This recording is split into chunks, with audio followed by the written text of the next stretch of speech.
Heavenly Father, today we put on the full armor to protect us against attack. We put on the belt of truth to protect against lies and deception. We put on the breastplate of righteousness to protect our hearts from the temptations. We put the gospel of peace on our feet to walk in your light, peace, and freedom with the Holy Spirit. We rebuke anxious thoughts. We take up your shield of faith for protection to block and destroy all the darts and threats thrown at us by the enemy. We put on the helmet of salvation to cover our minds and thoughts, reminding us that we are children of a mighty King. We are forgiven, set free, saved by the blood of Jesus. We take up the sword of the Spirit, your living word, that has the power to demolish strongholds and is sharper than any double-edged sword. We come to you, Lord, in prayer daily. In Jesus' mighty name we pray. Amen. What's up, you guys? Welcome to The Imagination. I'm your host, Emma, and I'm thrilled to have back on our featured presenter for our Tuesday night weekly podcast event, certified clinical trauma professional, certified sex offender treatment provider, licensed professional counselor, founder of Survivor Support, podcast host of his own podcast and channel, John K. Uhler, LPC, and Unmasking the Trans Movement on YouTube. Father of three, husband to his high school sweetheart, survivor advocate, and someone I'm grateful to have on the battlefield with us, John Uhler. In case you're new here, or in case you missed John's briefing on his background in the first episode we did together, here's a short recap of John's many accolades and credentials. His work began over 30 years ago, and the evolution of his career path has been nothing short of absolutely astounding. His education includes attending Epic Bible College, Biola University, Talbot School of Theology, and California State University in Fullerton. He's worked in both clinical and administrative capacities, outpatient and hospital settings, intensive day treatment settings, residential treatment programs, and in secured facilities, including over 11 years on psychology staff within the Pennsylvania Department of Corrections, where he's logged more clinical contact hours within solitary confinement than any psych staff in the entire United States. Prior to his work with incarcerated men, John spent years working with sexual abuse survivors and treating severely emotionally disturbed adolescents in group homes and within the largest intensive psychiatric residential treatment facility for troubled youth west of the Mississippi. When John is not providing professional therapy or podcasting, he serves as an advocacy role towards helping increase safety for vulnerable women and minors who are being placed in harm's way by those pushing dangerous ideologies, public policies, and legislation. If you've been following along, I know you have found so much value in this weekly series we are doing with John and the diversity of topics we have been discussing. This series is to serve as a tool for survivors, advocates, and therapists to get an insider view and perspective on what to expect going into therapy if you are a survivor, as well as what to expect if you are the therapist or helper. We have covered everything from triggers to journaling to handlers to signs that you have DID and so much more. And lately, over the course of the last few episodes, we have been breaking down piece by piece and part by part a survivor's dissociative system in all of its parts. To help better our understanding of these complex systems, John has constructed an awesome graphic for us consisting quite literally of moving parts, and we have been having fun reverse engineering the system and breaking it down into palatable bites for you all to be able to step into a survivor's shoes if you are not a survivor, as well as to have a better understanding of your system if you are a survivor who is new to understanding. This has been tremendously helpful for me personally, and I've received the same feedback from many of you. Last week's episode, if you remember, I even role-played with John, and with his help, I attempted to imagine I was a survivor with parts, which was quite a humbling experience that made my empathy grow for survivors even more.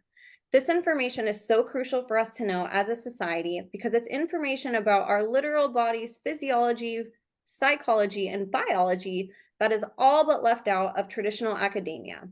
Lucky for us, John has taken the liberty of learning things he was never taught and is now paving the way in his field as being an authority on things like dissociation, DID, and extreme trauma.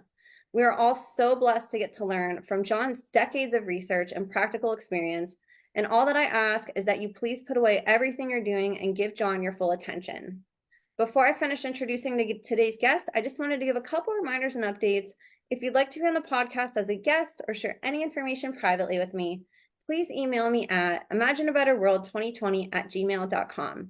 You can also use this email if you'd like to contribute to my new book series featuring written survivor testimonies, and you can find the video with all the details on how to submit your testimony on any of my podcast channels.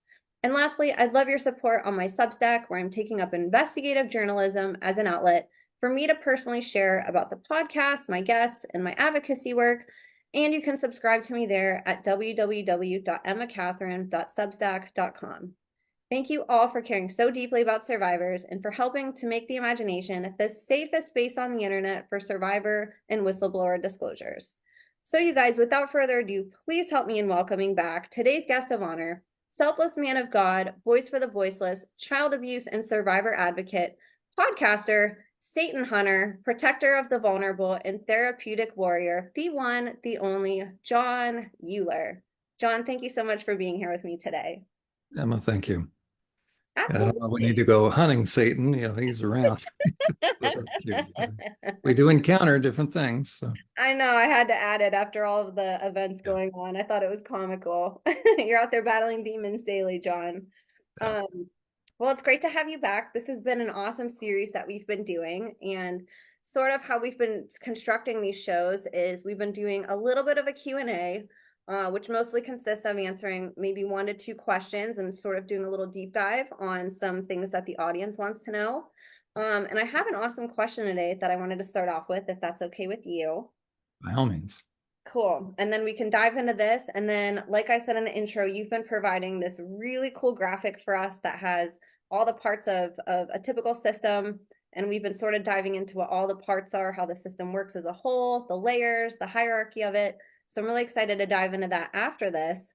But for right now, I'm going to ask this awesome question from somebody in our audience that said, I'm interested in understanding I'm interested in John's understanding of naturally created parts and alters versus artificially created in terms of their roles and functioning.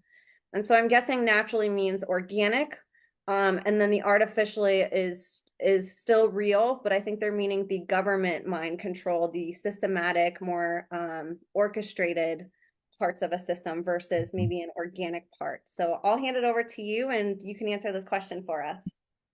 Yeah, we could do an entire program on this. So I'll try to condense it. If you want. Yeah. Well, the best way to understand it really is, first of all, parts come about when there is trauma. Right? What happens on the inside of us in terms of our mind. It doesn't mean that the mind has been shattered. What it means is that the personality has become segmented. And so the best way to understand it is when the threshold of stress reaches a certain point, you might even say the breaking point, that if there wasn't the ability to compartmentalize, or we might say split off, then the person would probably go crazy. And I think that it has happened. I mean, I've worked with people that might fall under the rubric of psychotic and other, the more crazy kind of disorders, we might say. People with parts tend to have high IQ. So why that correlation, don't know. But,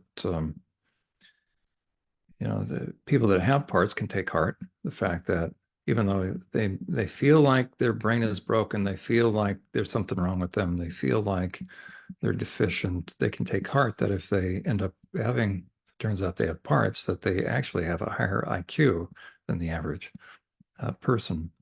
Can I share with you something that I just sort of found out? I knew this a little bit, but I had a guest on my podcast who brought that up, and she said she's done some research and found that people that experience concussions or a near-death experience, for whatever reason, are prone to having higher IQs after that event happens. And we know with survivors how many times they're brought close to death. So it was kind of interesting she brought that up. Well, that means if you have a concussion, you get the sense knocked into you. So, no, just kidding. It's a good way to put it. My wife received a series of concussions, and so the last one she received a TBI. So I understand that very well. So at times it won't affect IQ points, but there's 6 different kinds of concussion. So the University of Pennsylvania has done a lot of work on that. As a matter of fact, the movie Concussion, I recommend people watch that. It was based on the doctor that was seeing some of the NFL players, especially the Pittsburgh Steelers, that had passed away. So the what happens in the brain with repeated hits, as it were. Okay. So thinking in terms of what's the difference between quote unquote naturally or spontaneously occurring parts versus those that are orchestrated, I think it has to do with the kind of trauma. So when we use the term ordinary abuse, right, it's not, it doesn't downplay, it's not to downplay. It's just when you're dealing with such trauma, it's hard to describe. And it is strange to think we've gotten to a point where sometimes we're talking about, well, that's just a ordinary survivor. But it's almost like once you thinking in terms of atomic blast or the blast of a nuclear weapon, most of us have as a point of reference the atomic bomb that was, or bombs that were unleashed over Hiroshima and Nagasaki. So that's our point of reference. And oftentimes, as a matter of fact, if you watch a documentary about kilotonnage, I'm not a scientist, so they'll often, what size of a blast would this kind of missile unleash? And oftentimes they will reference the Hiroshima or Nagasaki blast. What we've seen from the movie Oppenheimer, most people now are sort of re-aware of, okay, what happens with an atomic blast? So it's almost like with trauma, I never really thought about it like this, but when we're talking about parts, we're talking about that kind of impact, where the person's inner world is just the blast that goes through, your life is never going to be the same. Now the question is by what degree? So the difference between those that experience parts spontaneously because of trauma, and that trauma is going to be potentially life-threatening. Now that can, generally it's as a young kid. That's when the parts typically will come about. So the question is, what would bring that about? It's either severe threats of physical violence or sexual abuse. So inevitably, we're talking, all things being equal, we're typically talking about sexual abuse, but there can just be the physical abuse. The difference is this: when you have somebody, a perpetrator, who is, how do you like this? I was going to frame it, who's just out of control. Okay, so you have a perpetrator that's perping on a kid. Let's say a stepdad. He gets drunk and he keeps coming home and he keeps raping the kid. Victims, or sometimes the perps will say, well, I had sex with the kid. That's raping. Okay. That guy is into porn in this day and age. Porn will progress, so the impact is going to continue to get worse. Plus, the perpetrator knows he has to keep the kid silent. So by nature, once there's boundary violation like that, the perpetration will continue and it'll oftentimes get worse. But that'll still tend to be just so low as far as the perpetrator. So its stepdad did this. The stepdad could have done this to the siblings. That's bad. That'll cause the splitting. But there's a big difference between that. So think in terms of the atomic explosion. That'll send shock waves through the system. But there's then another degree of, we go from atomic to nuclear. The nuclear is when you have evil individuals who are not just doing this out of impulse, but are calculating. And therefore, they know how to, they're not only going to repeatedly, hence ritualistic. So ritualistic abuse, again, it sounds like somebody has trappings. So the actual term doesn't mean religious trappings. Okay, ritualistic abuse, though inevitably there's going to be additional things, but ritualistic abuse, by definition, is one that is consistent, is systematic, methodical, Okay, well, think about the kind of person that's perpetrating on a kid. So you are now, and as a matter of fact, Utah, I think, just passed legislation. So they're going to add other things. If you find that, Emma, let's talk about their definition. But to bring it back to its core essence, you either have perpetrators, because my time working in prisons with perpetrators, and now I've been working with them for 15 years. You'll either have the person that is doing this, that is who's perverted, who is perpetrating rape,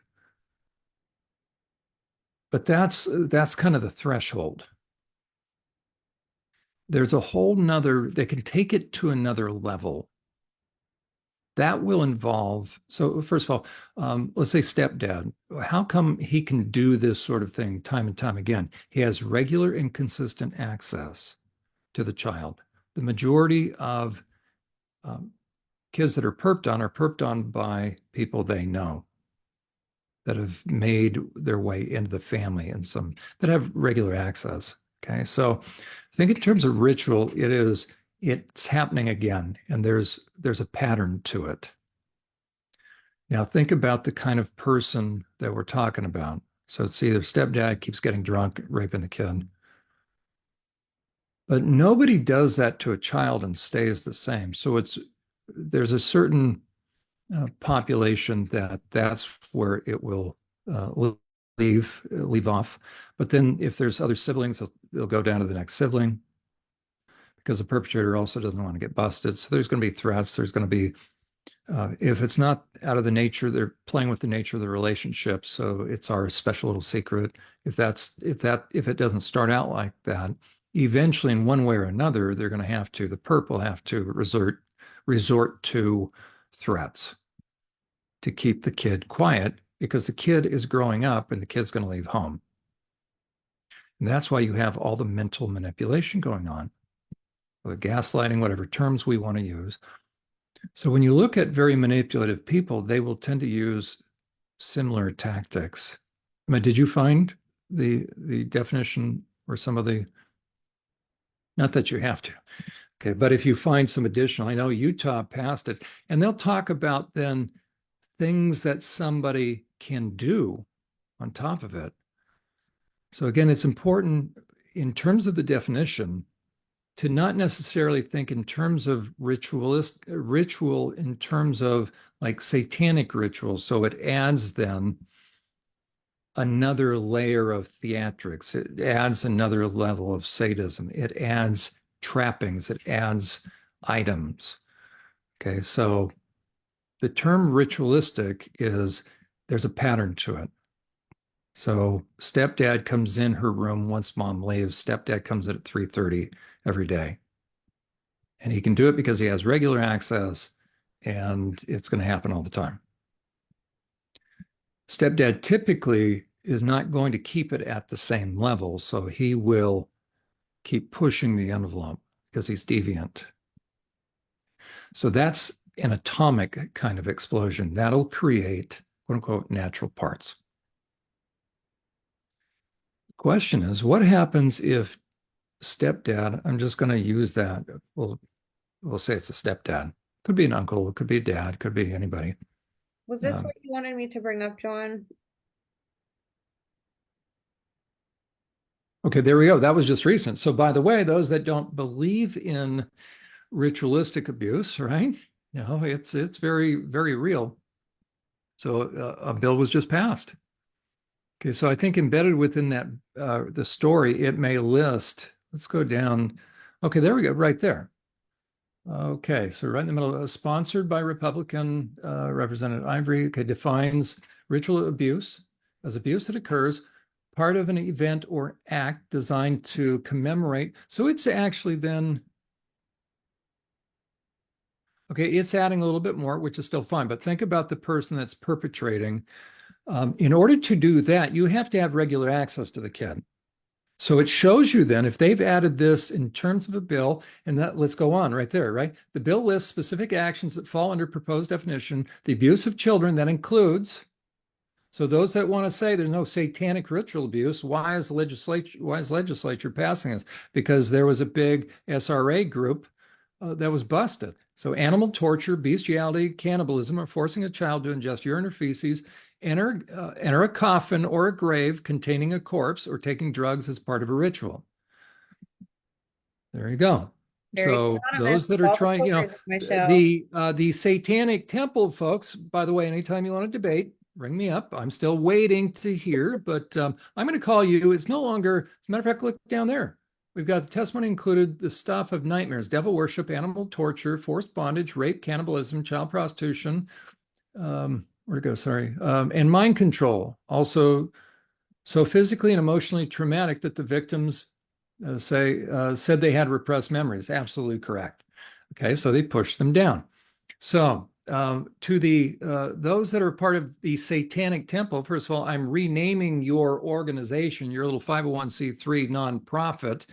Emma, you and I were talking about this before we started recording. Okay, so first of all, you need to go amend your little doing DBA, doing business as, because your little nonprofit is not described properly, by the way, because you now claim you don't worship Satan. Then stop using his name, stop using the pentagram, and stop putting up statues. Oh, you put up statues of non-entities that you don't worship? Really? Who are you kidding? So you're now surnamed, so I'm going to give you a new name. And if you don't like it, then debate me. I'm waiting.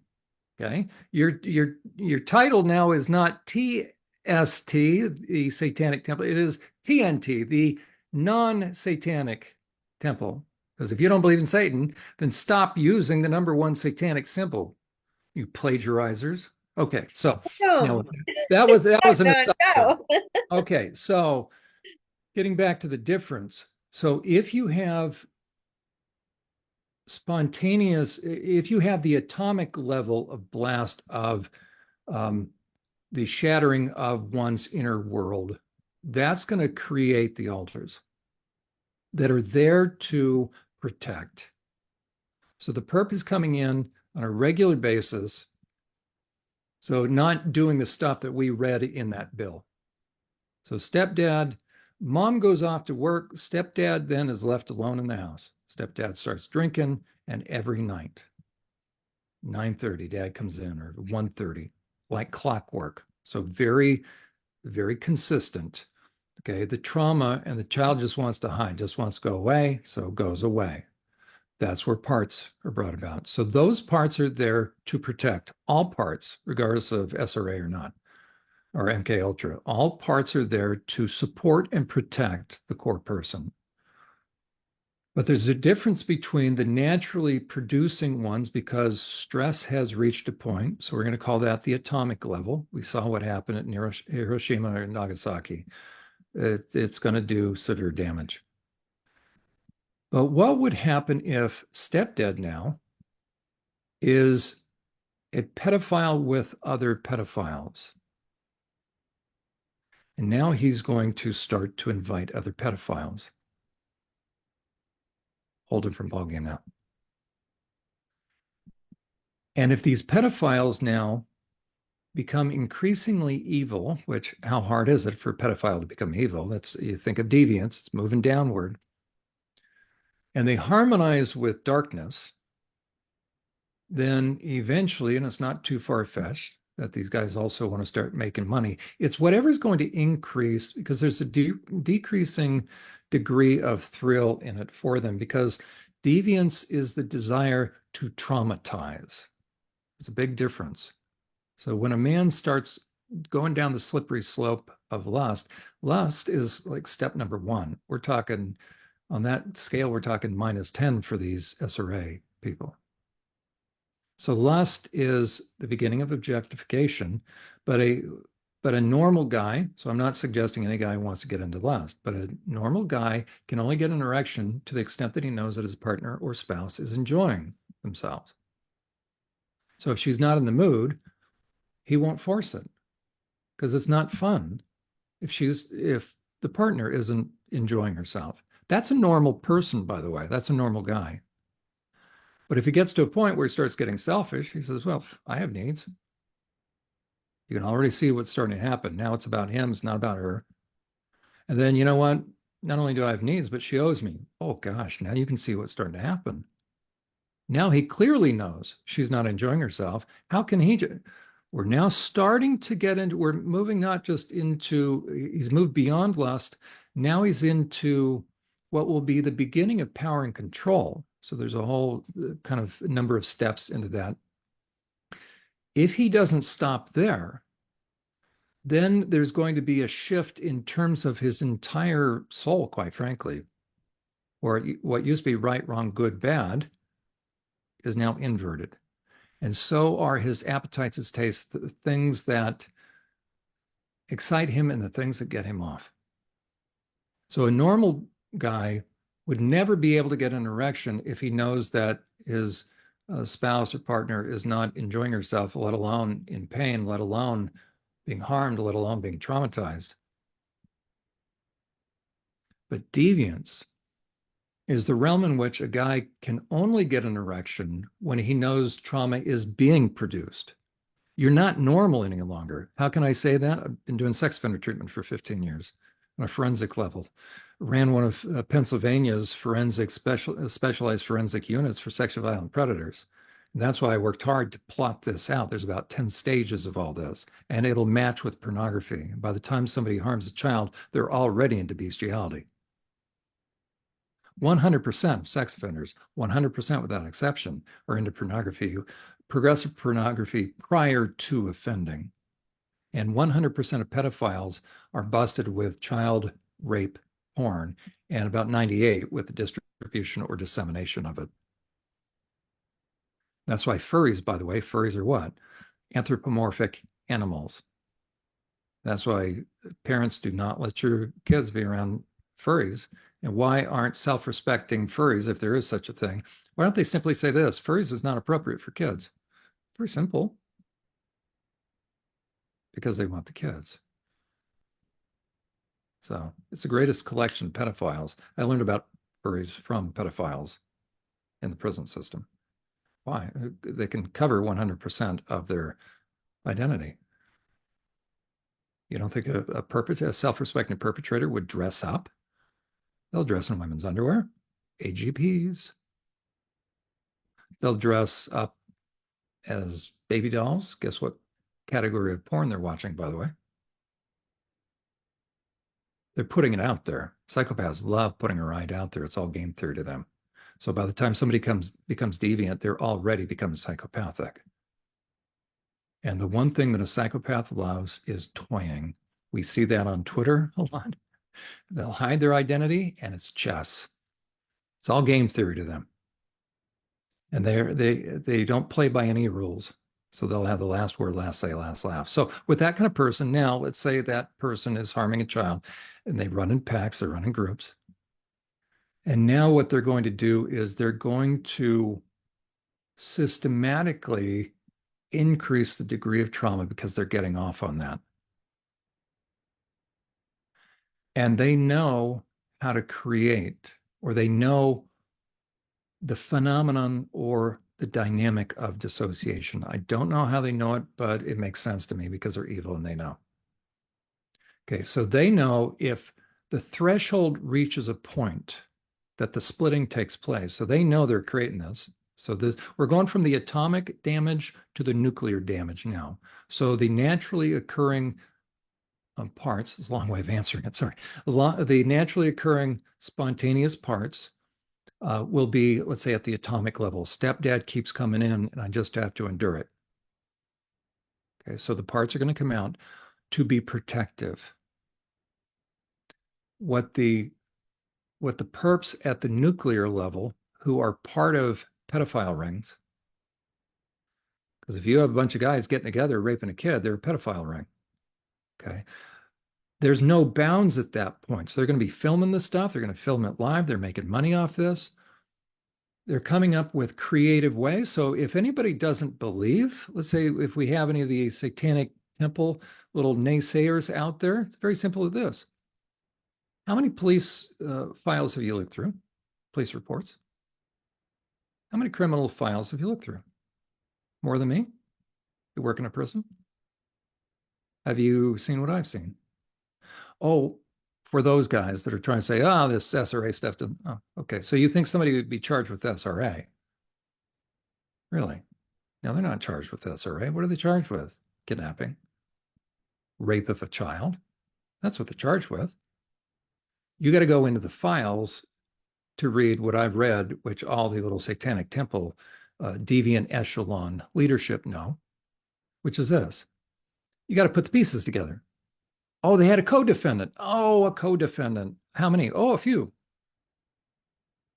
And they were doing what? Oh, they were all raping the same child. Oh, this is very interesting.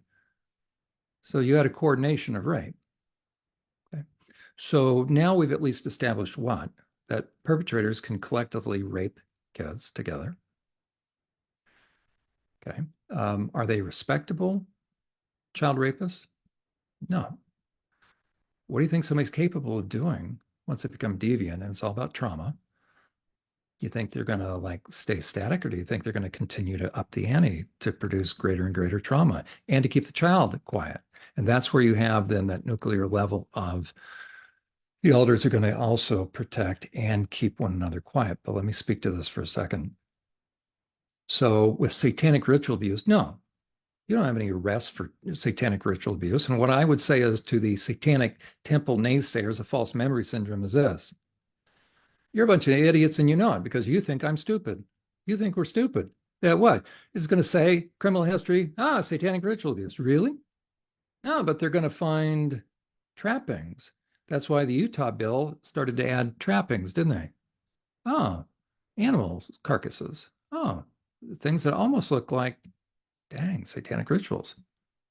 Yeah, and the more they find, maybe they're going to actually add, I don't know, I'd love to see. The more things they find, I wonder if they can add charges. So those that want to say there's no such thing as ritualistic abuse, they're trying to tell me then that deviant, sadistic adults will reach a threshold beyond which they wouldn't dare cross because that would be beyond the pale. Really? So you don't think a sadistic perpetrator who's done a whole lot to a kid wouldn't decide to put on a mask to freak the kid out anymore? You don't think he'd dress in black? You don't think he'd put on a Halloween mask, a really freakish one? Really?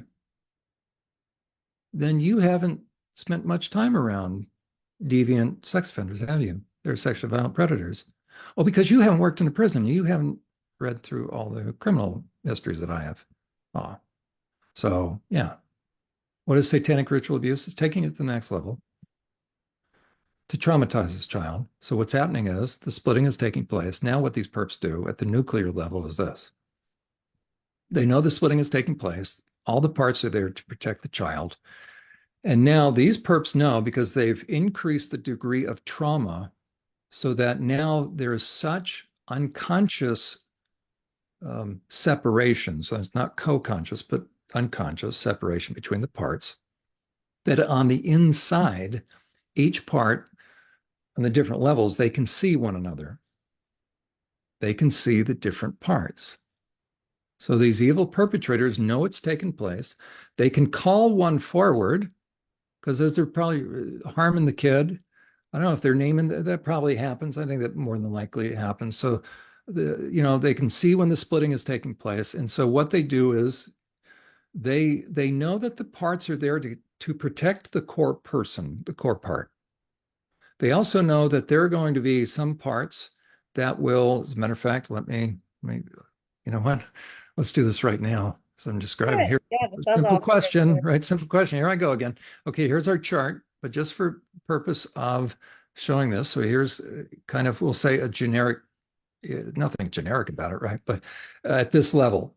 So this is a level that's been brought about by sadistic, traumatic abuse.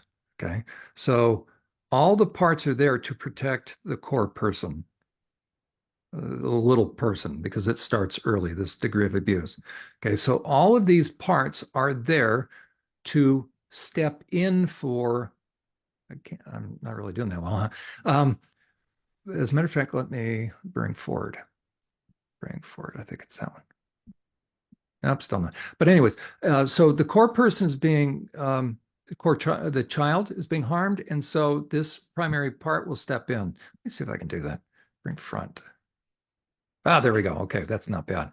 Okay, so the little girl, okay, we'll say little Mary. We've talked about Mary up here. So little Mary is being perped on by this group of men. So the primary protector, so a part is going to step in. Okay. Then if it gets too much and it lasts too long, there will be another part that will step in. Okay, there's going to be a secondary protector. So we've already now had two splittings. Okay. There is a part that may have initially stepped in. We'll call her Tina. And Tina was there to support, but then it got too much. And so maybe a second and a third. Okay. What the perps know is this. The perps know we have then three parts to deal with. And they know that Tina hasn't quite submitted. So as an insurance policy, the perps will talk to, I'm just going to come up with a name, talk to Billy. Here's Billy right here. So the perps will say, Billy, if Tina ever discloses what happened to little Mary, we're going to kill little Mary. So now little Billy's focus is what? Ensuring that nobody talks. So if you've ever wondered where the persecutorial part and the self-harm part come in, but especially right now, the persecutorial part. Okay, and so this actually, these are fairly close, right? So their focus is going to be sort of watchmen. And so on the inside, so that what these perps are doing is while they're harming the child, they're talking to these different parts that are going to, their job that now is to keep everybody quiet on the inside. Okay, that is now what I guess in summary to the question, Emma, it would be, that would be the kind of internal system, and it would really have to do with, quite frankly, this level. Okay. Because as they grow up and as the person grows, this abuse is happening, the abuse increases. So now we get to a very protective level. And so it will be these parts that are going to make sure that Tina never gets up past and comes to the top. Okay. So the difference is spontaneously occurring parts that are there to support versus parts that have been manipulated by the perpetrator to turn on one another. And they create, the perps create this very much, I mean, some of this is normal as far as the internal conflict, but because they are brainwashing, they're mentally and emotionally manipulating, maybe they're unduly influencing. So they're persuading, right? We used that term before. They're persuading these. So that's the difference between the stepdad that comes in and raping the kid on a daily basis. Those parts won't be persuaded or convinced by perpetrators. So it's natural versus those that have been convinced or persuaded. So, Emma, how was that? Or do you want me to keep going?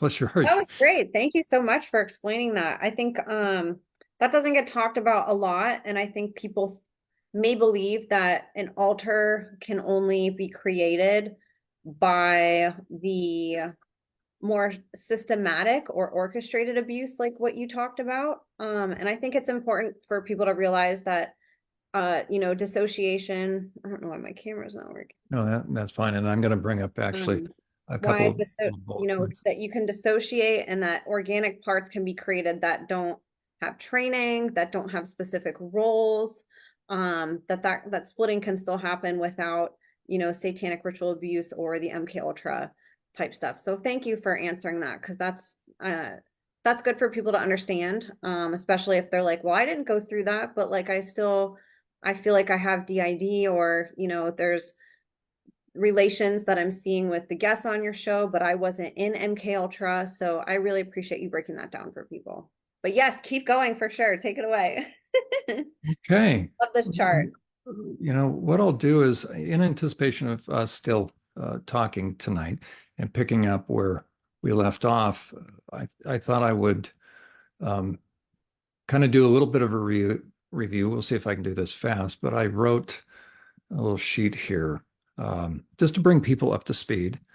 So Yeah, let me do a this. couple bullet points and then we can I've dive in. got some bullet points. I do.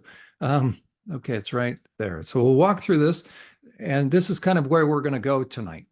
Cool. Oh, I Okay. love this. Thank you for making this. Okay. Okay. So we're really looking at now, if I can get this out of the way of my camera there. Does that move in front of you? Does that move the camera, or is that in one spot? Does that move the document for you, Emma? I see it in the same spot as it was Oh, when it good. Okay, there you go. Because it's sort of in you the gotta camera's make in. it like a little bit bigger. Oh, yeah, yeah, yeah. Okay, let me do this. Can you? Okay, how's Yeah, there that? we go. Perfect. Okay, there we go. Thank you for mentioning that.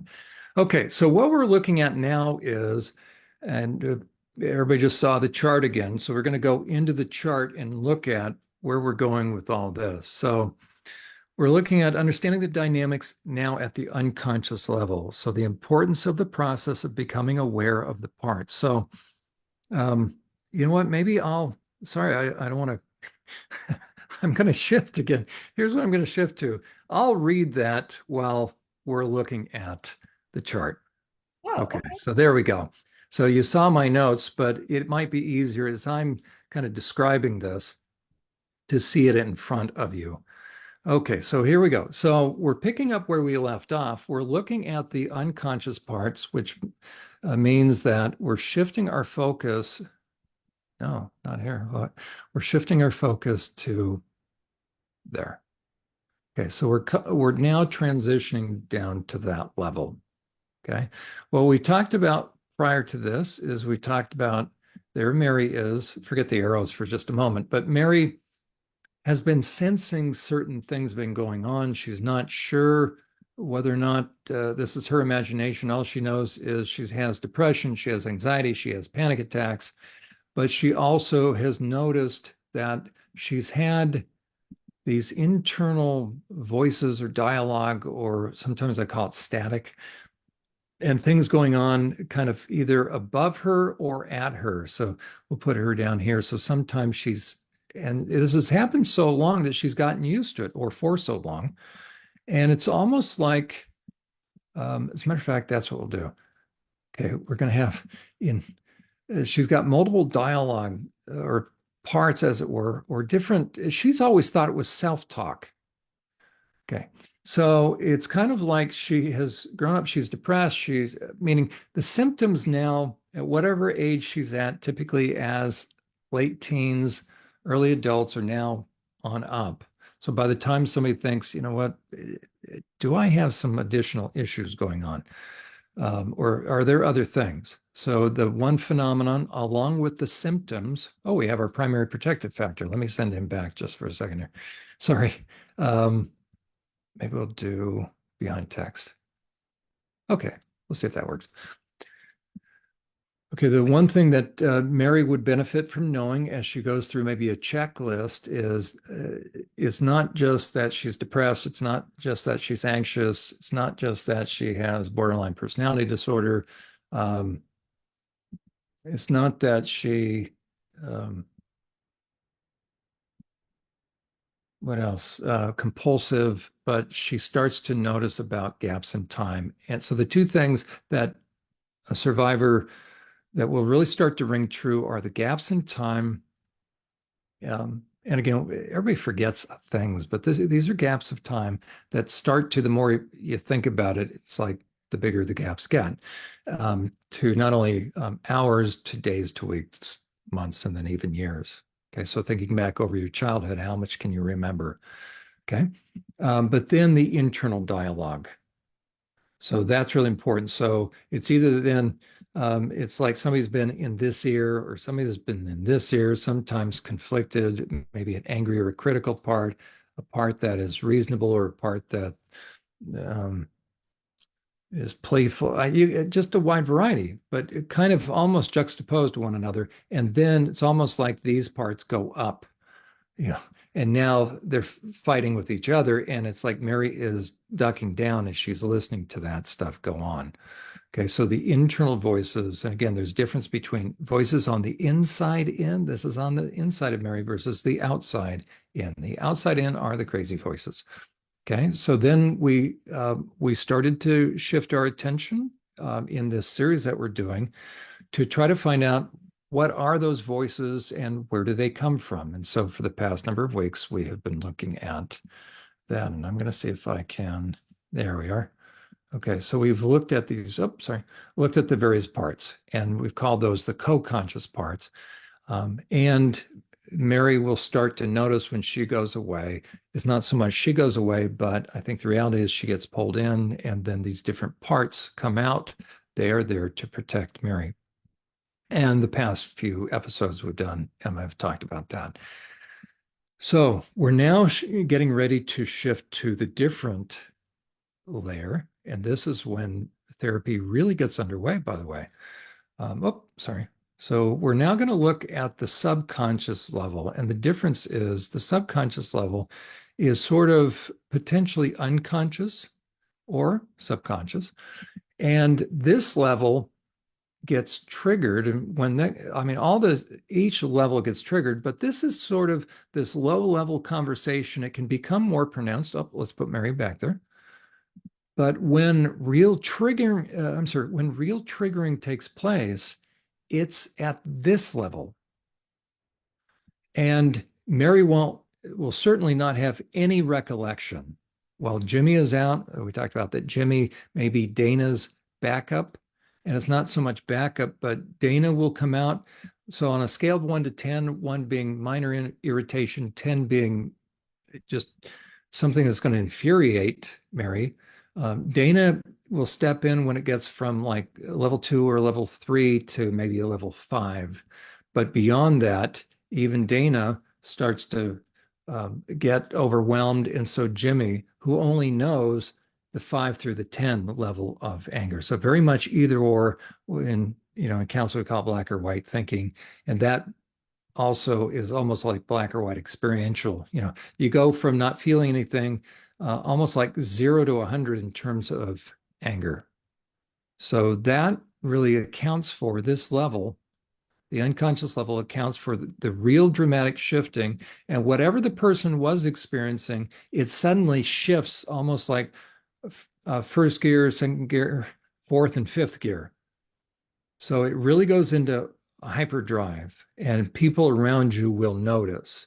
Let's go to one of these spontaneous ones.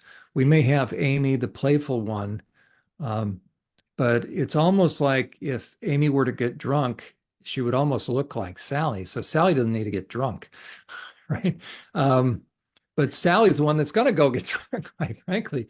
Okay, so we talk, and maybe that's right. I gave her the name Freebird, named after that song, because those that have been abused, oftentimes the abuser will either give parts names or the parts will identify with something. So we're now talking about the subconscious level. This level, for those who are therapists, let me talk to therapists for a moment. You want eventually to meet this level. Okay. If you don't, then you're stuck in this sense that this is going to be the beginning of therapy, but the greater the degree of trust, then two things are going to happen. Other parts are starting to listen. Certainly these parts do listen. When I say subconscious or unconscious, that has to do with the degree to which Mary is aware of them, but they are aware of everybody above.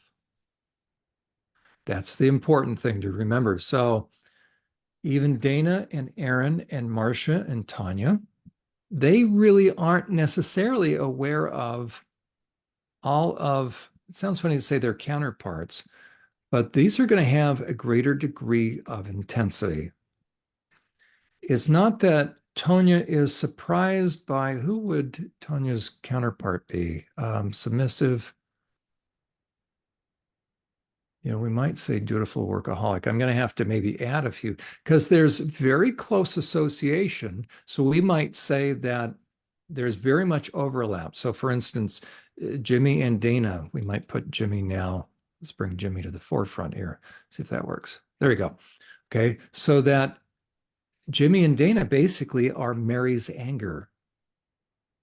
But Jimmy and really all of the ones down here are comprised of the full range of emotions, but like level 5 on up, level 6 on up. So this level has the intensity. It's not that this level doesn't, but this would be maybe on a scale 1 to 10, 2 through 4, right? We're getting up there, but nothing like this level. So that would be the anger. How about, we could almost have, this would be interesting because the question is, we have Brandy down here, seductive sexual control. Would she be connected to Amy? Could be, but there also could be, maybe I'll write in, we could have a flirtatious one in here, somewhere in here. So let's say she's flirting to a point, but all of a sudden, here comes, let's say the flirtation works. And that's when you'll be able to see that some of the groups of these will be familiar with others, and some are okay with each other, some are not. So you can see, for instance, let's say if Sally, so Mary goes out, Mary's usually very dutiful. So Stephanie, steps in. But let's say some coworkers talk Mary into going out, and Mary goes out. They go to a nightclub, they go to a bar, they go to a restaurant, and Mary starts drinking a little bit. And before you know it, she's starting to feel okay. Ooh, so anyway, it's funny. Okay, so we're going to do this again. So now Amy's out. Now, Amy, maybe, okay, they're going to go to a place where there's karaoke. I don't know if we set this scenario up. So Mary's had a few drinks, she's loosened up, and all of a sudden, Playful Amy comes out. And Playful Amy's, sings 1 or 2 songs, maybe has another drink. And then before you know it, she looks out in the crowd and she catches the eye of a guy, or vice versa. And all of a sudden, it's woo. So, right, with a few extra drinks, all of a sudden, right, before you know it, qualitatively, we've gone from playful to what? Now, here's an interesting thing. Now that I think about it, okay, Sally is starting to become awakened. So Amy's being playful, she's having a drink. Well, Mary's aware of Amy, or maybe we've got co-conscious level. And so Mary, as well as, don't think Stephanie isn't doing this. By the way, Robin's keeping count how many drinks that Mary's having. So it's Mary's body that's starting to drink, right? Mary's hand is picking up the glass, but Mary's starting to feel good. Well, Stephanie's not quite sure because this is starting to get close to certain lines, but Amy's been cooped up all this time. She's tired of not having any fun. So she, with enough, a couple drinks, she pulls Mary in.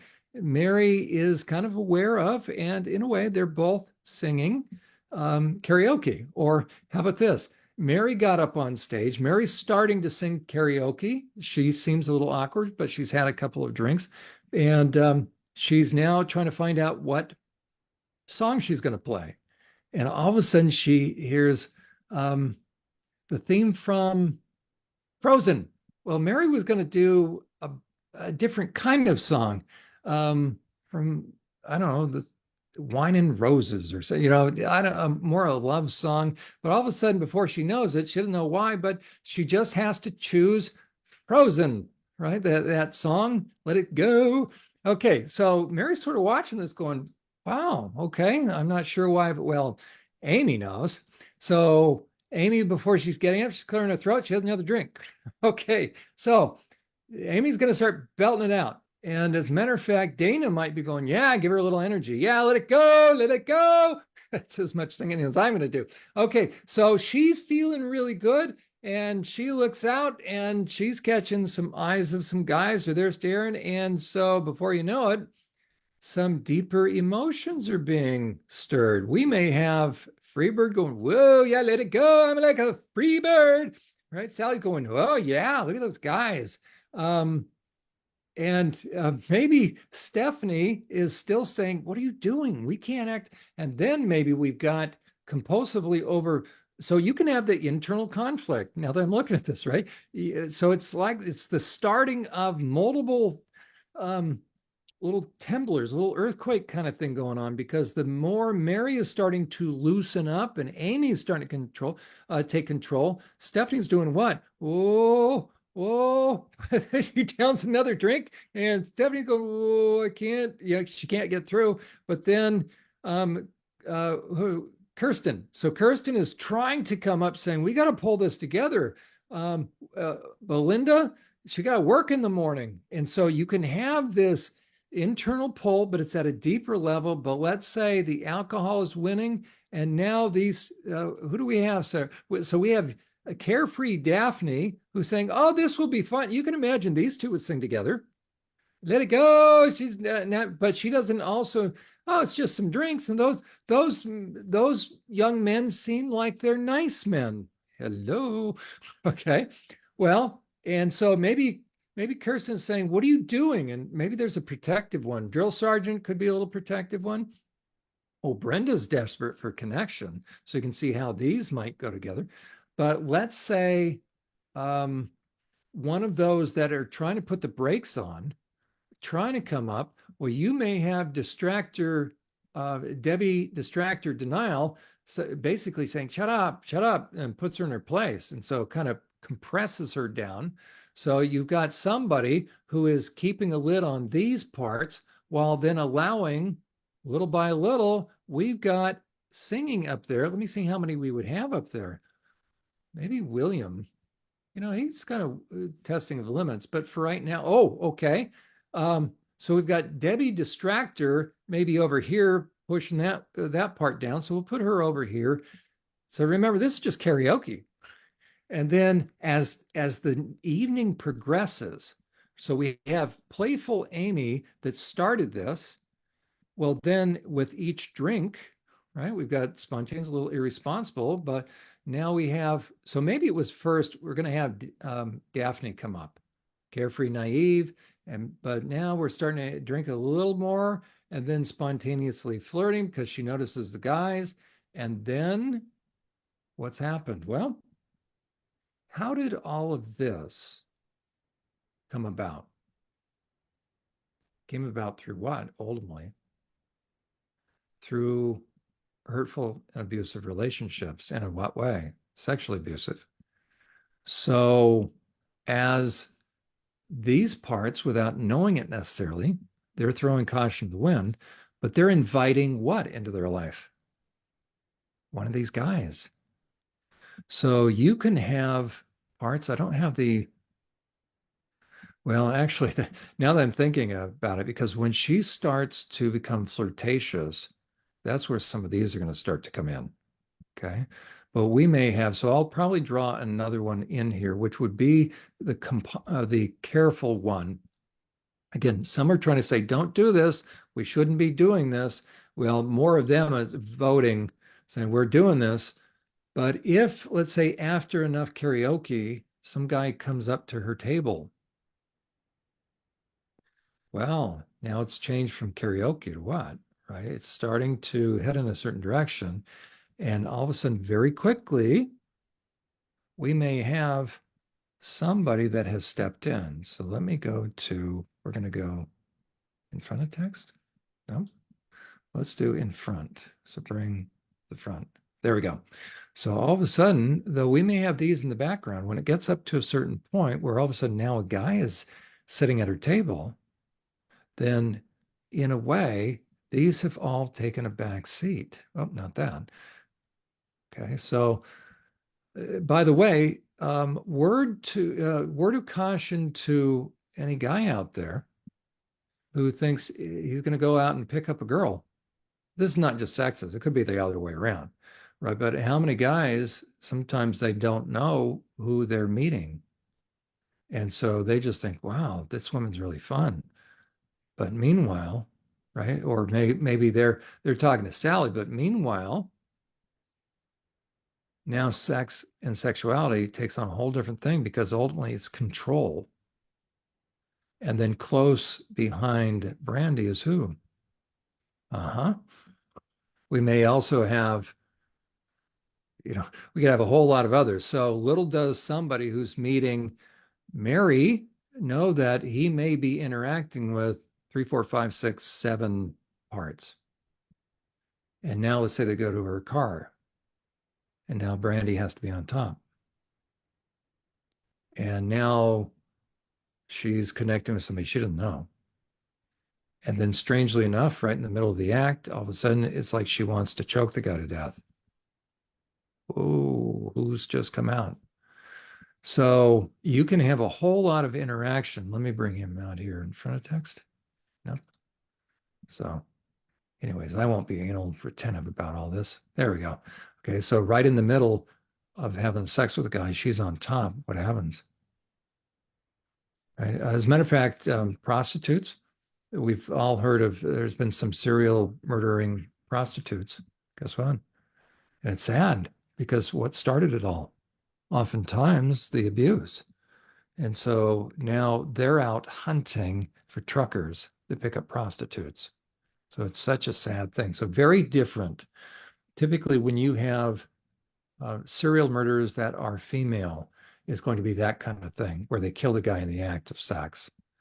That's very different. Equating somebody, a woman to a guy who is just a flat out sadistic murderer. That's where you would get like the Mother Gothels who end up being dictators of a country, Bloody Marys kind of thing. Okay.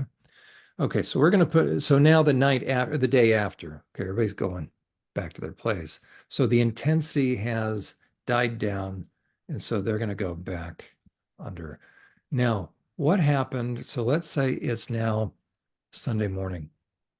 So let's say that was Saturday night, and now it's Sunday morning. What does Mary normally do, by the way, on Sundays? Well, hello, right? There's a spiritual part of her. She normally goes to church. Oh, we have to expand that. Hold on just a second. There we go. And Mary's typically responsible, but Mary is a little confused. Maybe she wakes up with a hangover and she doesn't know what exactly happened. She starts to get a little concerned, but because she's lost track of time, there's gaps of time so much, she's not too worried until she gets up and she sees the outfit she was wearing last night. Now suddenly she gets concerned. And then she looks on her phone and she sees a text from the guy referencing last night. Now she's really concerned. And now all of a sudden, we have where are we going to, look at Carrie. Do you think Carrie knew what happened last night? Think about this level. Everybody kind of knows what's going on at each level. Carrie knows, and Carrie is a spiritual part of the rest of these. So Hannah, so when Mary goes to church, she takes, all right, this group together. And that's why Mary, let's say she goes, but she doesn't really want to talk to anybody, or she was a little nervous, but before you know it, while she's there, somebody comes up to her and asks for prayer or something, and it's quite something. So before you know it, she rises, Mary does, to the occasion. And so at church, maybe Hannah comes out, and then Hannah has, let's say she has a spiritual gift of faith, and so she's praying and she's believing God for a miracle. I'm just using that term, but so suddenly where Hannah met the person in need, or they could be kind of side by side here, one, they're all in the same body. Before you know it, they're operating in a spiritual gift. And then how can Carrie believe? Because Mary sometimes feels like she lacks faith. Well, because you have a spiritually trusting part, Belinda. So these three will encourage or urge Mary to go to church, but Mary has awakened. Mary has a hangover. Mary's starting to see that maybe she didn't stay home and listen to praise music on Saturday night, but now it's worrying her. So she's possibly tempted to not go to church because there's something about, she's feeling some guilt. She's not exactly sure why, because she doesn't have the memories. Okay. Now, let me speak to the therapists for a moment.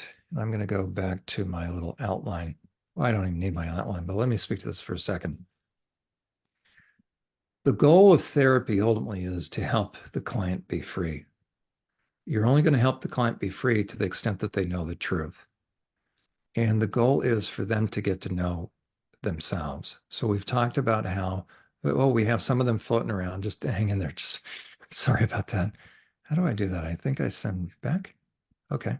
And then let's send this back. If nothing else, some of you are getting a sense of how to use Word documents. There we go, the little text boxes. Okay. So Mary comes to you and she wants to start therapy. If you start to discern based upon the assessment that she dissociates and she hears the internal dialogue right above her, and also she feels stuff in her cranium, literally, um, maybe has indications about her dreams that things are going on and the gaps in memory. So that more than likely, then you're going to have to help her risk believing that probably something's going on. So that's where the beginning of journaling is taking place. Okay. So I'm going to refer to my notes just for a second. So the importance of the process of becoming aware of the parts, that's really the first stage. So for those of you that are thinking about therapy or are in therapy, again, your first and foremost primary task is to risk believing that those voices that you're hearing do not make you crazy and that there's another aspect to you. Okay. Now, oh, sorry. Now, do I wish this to be the case, right? If I'm a therapist? No. The goal is just to find out what is true. So just because I'm very familiar with this phenomenon, let's say I meet somebody, I have somebody call me up and say, you know what, can you work with me? I'm having a hard time. And by the way, if anybody, I still do, I'm able to work with people, work them into my schedule. So if you find that you want to reach out to me, I'm more than happy to fit you in. Okay. But if going down through the checklist, the dissociative experiences scale, let's say, you can access that on my website as well, or just type in dissociative experiences scale and you begin to realize if you're the client that, okay, maybe the things that I'm experiencing and hearing, maybe there really is something to it. So that's the very first stage of therapy. It's you beginning to, you beginning to connect with these parts. And that's hard. Right, because the first part is you have to acknowledge the parts versus dismissing them. And that's such a challenge in and of itself. So that's sort of the first hurdle. And when I say, do I wish this to be the case, meaning do I persuade anyone, even though I may be persuaded that they have parts, am I going to tell them they have parts? Absolutely not. Why? Because they don't need my opinion. They only need to know what is true. Okay, so well, it could be shorter if you just do EMDR, you just do hypnosis, but I don't want to do that. Why? Because only the truth is going to set any of us free. And Mary needs to come to a point of being persuaded on her own, meaning we're going to work together, but I don't want her to have my opinion. I want her to have my help, my encouragement. But really, the first place to start, as we have talked about, is, oh gosh, sorry, is to help Mary, if there's enough indication, to help her take the risk of beginning to find out, is anybody there? Okay, so that's where we've talked about journaling. Take it. Sorry about that. I don't know why it defaults when I move my cursor. Okay, so again, if I'm talking to Mary, I'm just saying this, that if you sense, and she probably has sensed for a long time, again, gaps in memory and internal dialogue, I'm just saying, you know what, in a way, let's find out. What happens if there's nothing? Well, there's still plenty of stuff to work on, no doubt, right? But what'll probably happen is, actually, it's true, that if in fact there are parts, then the more she becomes comfortable with me as her coach, let's say, she's on the field of NFL, US football, and I'm just using that as an analogy. I mean, she's the one doing the hard work. I'm over on the sidelines. We're working together. But as she gets to know me, in a way, guess who else is getting to know me? That's right. And actually, I'll tell you what, oops, sorry, who else is getting to know me little by little? All of them. But she's unaware right now of those parts. So it's just a win-win to take your time.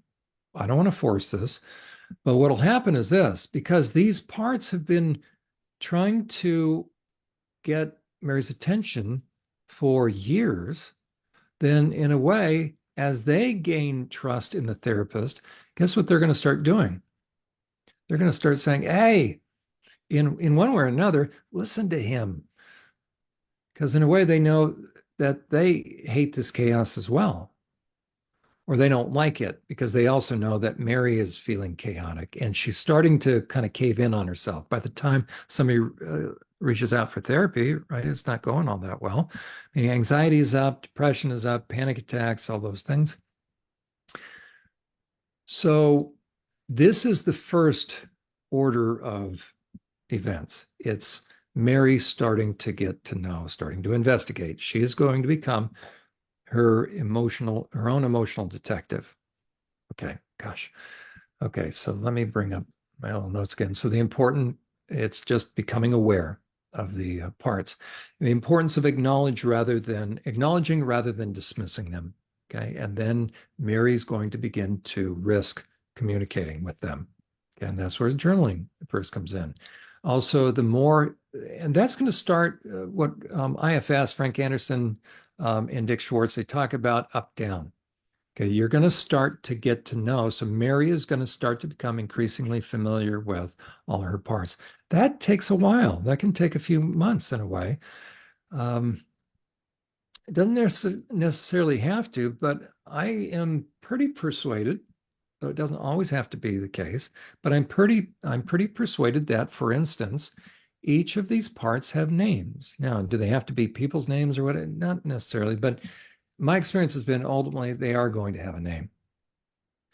And then part of the challenge for Mary is to begin to earn their trust.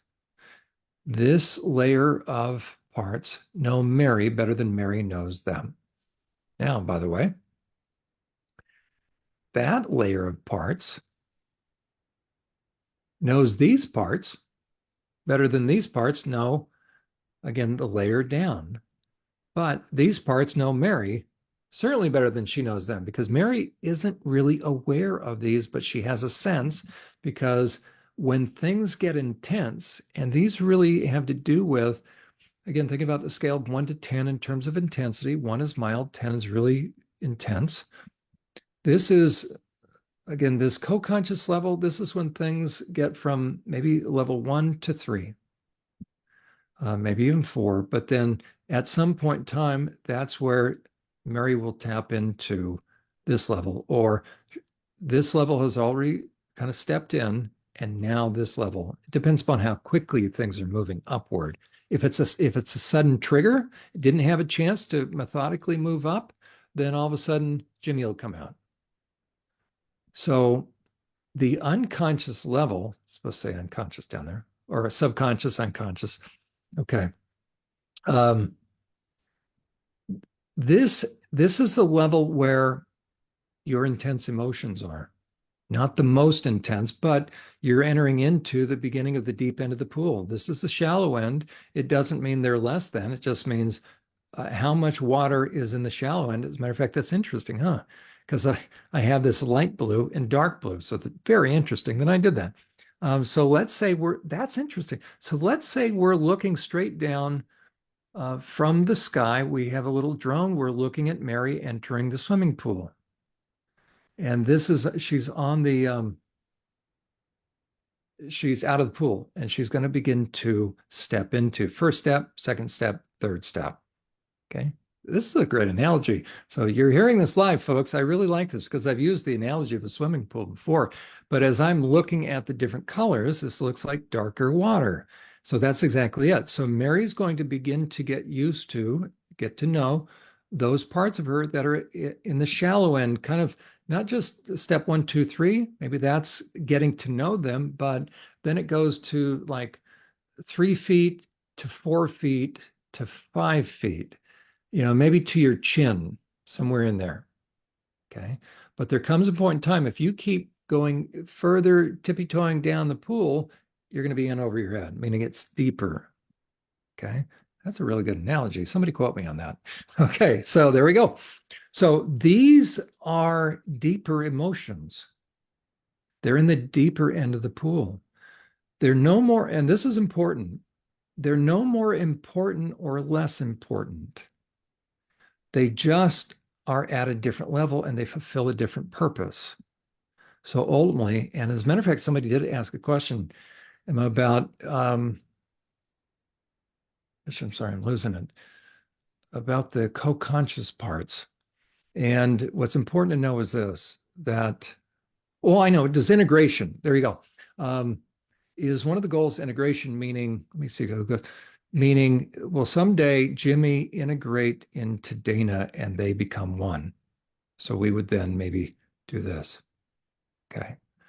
I used to think that was the case. I used to think that was the goal because now we just have one part, we're just dealing with Mary's anger. Okay. So the question is there such a thing like this where they're absorbed in, they become one, they kind of go away, and or because Jimmy's not needed anymore, or they work through enough stuff, and now there's integration. I used to believe that to be the case, which would then also mean what? Okay, let me do this. Which would then, using that same theory, we're going to bring to front, that eventually Dana, who contains the anger, now Mary can accept her own anger and then they become integrated. Okay. I don't believe that to be the case any longer. I once upon a time thought that to be the case. Okay. I went through a number of things with a particular client, actually Mary. Again, that's not her name. But I thought, okay, this was actually the first time I'd encountered SRA, and Mary has over 250 parts. And I thought, gosh, okay, the goal is, from what I hear and what I concluded, we want to have integration. And then let me see if I can do this. No, but it would really then be everybody integrating. So all her anger then has integrated. Okay, so now Mary's able to stand up for herself. Now, part of that will be true, because in a way, what's happening is right now, Mary kind of, and it doesn't make her weak. It's just the way it is. She can't handle anything above a 1 level or 2 level. It doesn't make her weak because all of this is her, quite frankly. Okay. But she will get pulled in, she'll sort of go away if it gets to, let's say, a 3. Okay. So part of the goal is to get her to a point, it's just normal, right? We want to help her feel more comfortable with intensity so that she can stay present more often.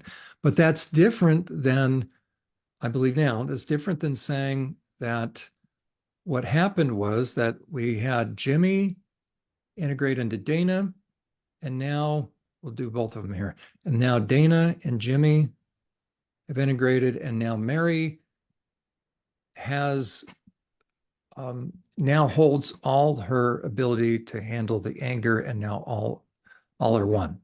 Okay. I don't believe that to be the case. Okay. What I believe to be the case, and hopefully this will come as good news. Ready? Because I tried it one time, and you'll have to forgive me if that sounds strange, but I got to a point, because 250 parts are quite a bit, right? I was thinking. So I thought, well, you know what?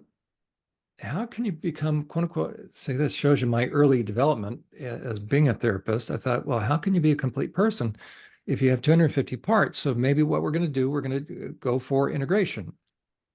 And that way, eventually, there will just be Mary. So we kind of did this integration thing and prayer. It was really prayer, which also was helped them all to be one. And what I didn't realize I was doing is inadvertently, I was giving the message to Dana and to Jimmy in a way that they weren't, I'm going to go beyond to say they weren't necessary, but in a way they weren't desired. Well, what's Jimmy there for? And what's Dana there for? Ultimately, for Mary. For what purpose? To keep her safe, to keep her whole, to keep her protected, to keep her calm, to keep her able to manage life. Well, if Mary is being told, and then in a way vicariously Jimmy and Dana, if they're being told that this separation or this internal dynamic is not desired, it is actually slowing the progress. Because still, sometimes what's going to happen is, right, Mary's going to get overwhelmed, and who's going to come out? Right, Jimmy's going to come out, and then probably some negative repercussions. So a message is going to be sent. So I want to caution the therapist, don't do what I did. Okay. But fortunately, Mary was very forgiving. We kind of worked this through together. We figured this out together, which is this. Instead of Jimmy being given the message and Dana being given the message that it's this and then ultimately this, so we would say integration. And therefore, Dana and Jimmy, in essence, have to do what? They got to kind of go away. Well, let me ask you this. What is that about? Okay, because that's loss. Well, you've been through enough loss. The good news is this: you don't have to say goodbye to Jimmy. Jimmy doesn't have to say goodbye. Dana doesn't have to say goodbye. Why? Because you're important. So the good news is this. This may sound funny. Good news is integration is not the goal and it's not necessary. And I don't think it's possible. I know it's not possible. Okay. Now, somebody might say, well, that's not true because I know a part that I just listened to a podcast, by the way, and said that my part decided that it was going to integrate because it was time and I've learned enough. And so it integrated. We had a little ceremony. I thanked her. I thanked Jimmy, and Jimmy's gone now. Now it's all quiet. Okay. But I'll tell you really what's happened in my estimation. Okay. If you, if this doesn't fit, that's okay. Just ponder this. In my estimation, what's happened is I should have a separate way to pull up the shades kind of thing. What's happened is I think Jimmy just got tucked away. Oh, okay. Here's a different way of viewing it. It's kind of like Jimmy, because of the message, because Jimmy doesn't want to thwart the progress. And maybe Jimmy even heard about integration. So it's like, oh, at the end of this, success means I'm going to disappear. No. So what happens is I'm pretty convinced that what we've called integration is just Jimmy doing what? Falling back. Well, it seems like, because are we hearing from Jimmy anymore? No. And you know what? I think sometimes eager therapists, because sometimes we only know if we're being successful based upon how much emotion or how much what we call success. So if we kept seeing Jimmy and we've been working on anger management, and suddenly if we hear, you know what, Jimmy integrated, most therapists will say, wow, you know what, we've been pretty good because now there aren't any anger management issues anymore. But really what happened? Jimmy just went radio silent. So I submit to you that Jimmy is still there, but Jimmy was given the message that in order for Mary to heal, he has to sacrifice himself. And so what has been called integration is really, I believe, they've kind of put themselves in solitary confinement, or we might say that part of them is now cut off. That to me is not success. What is success is you get to a point where the unconscious or subconscious is now co-conscious. That was pretty good. I just thought of that, but that really is, right? So they're definitely cut off. Here's the subconscious, what we're calling those suppressed parts, and eventually the suppressed parts now are able to, we would say, in a way, as a matter of fact, here we go. Let me see if I can do this. So they go from the deep end of the pool, and I would say maybe this, that the comfort level with intense emotions becomes increased. And therefore, now, how much of herself does Mary have access to? There we go. Mary now is comfortable with, on a scale of 1 to 10, she's comfortable with levels 1 through or 2 through 5 and 5 through 10. Mary doesn't have to go away. That's pretty good. You heard this first on Emma's program because it's very true. That's great, and it's true, right? So I love it. it's right. So it's not that I want integration, because I don't think integration's, first of all, it's not here's my bias now. It's not possible and it's not necessary. Why? Because these are all us. They're not going anywhere. What we want internal communication where it's now like, how about this? You're on a football team. Sorry, I watched football sometimes. I'm not like a super fanatic. I used to be. Okay, so we've got 1, 2, just for the sake of it, 1, 2, 3, 4, 5, 6, 7. So we've got, 8 of us. I think there's supposed to be 11 players. We're kind of at a deficit right now. So as a matter of fact, for her right now, since she's cut off, Mary doesn't know it. Mary's sitting on the bench, by the way. Okay, so she got to get in the game. But all things being equal, Mary's trying to play football with only half a team. So no wonder she gets exhausted. No wonder, her anxiety's up and her, all the different symptoms. But could you imagine if we could have complete access to a full roster of players? And we look over at the bench, and it's not just a bench, but now we say, hey, they come out of the tunnel. Now they're on the, now they're all on the bench. And so all of us have seen in football where you have the exchanging of players. So now there's a free flow. And what's most important, or equally important, is this. There's now a lot of, as a matter of fact, that dynamic in her ear and above, that's now going away, because now she can get feedback, Mary can, from all sorts of, we got to start just multiplying this out. As a matter of fact, this is exactly, eventually, this will be part of what healing will look like, by the way. Where's my other arrows? So that, okay, we're going to, right, that from all the different team members, when Mary is required to connect with, or I'm sorry, when Mary is facing something and she goes into, here it is, for the first time, Mary comes back, gets off the bench. She's now in the game. She's the quarterback.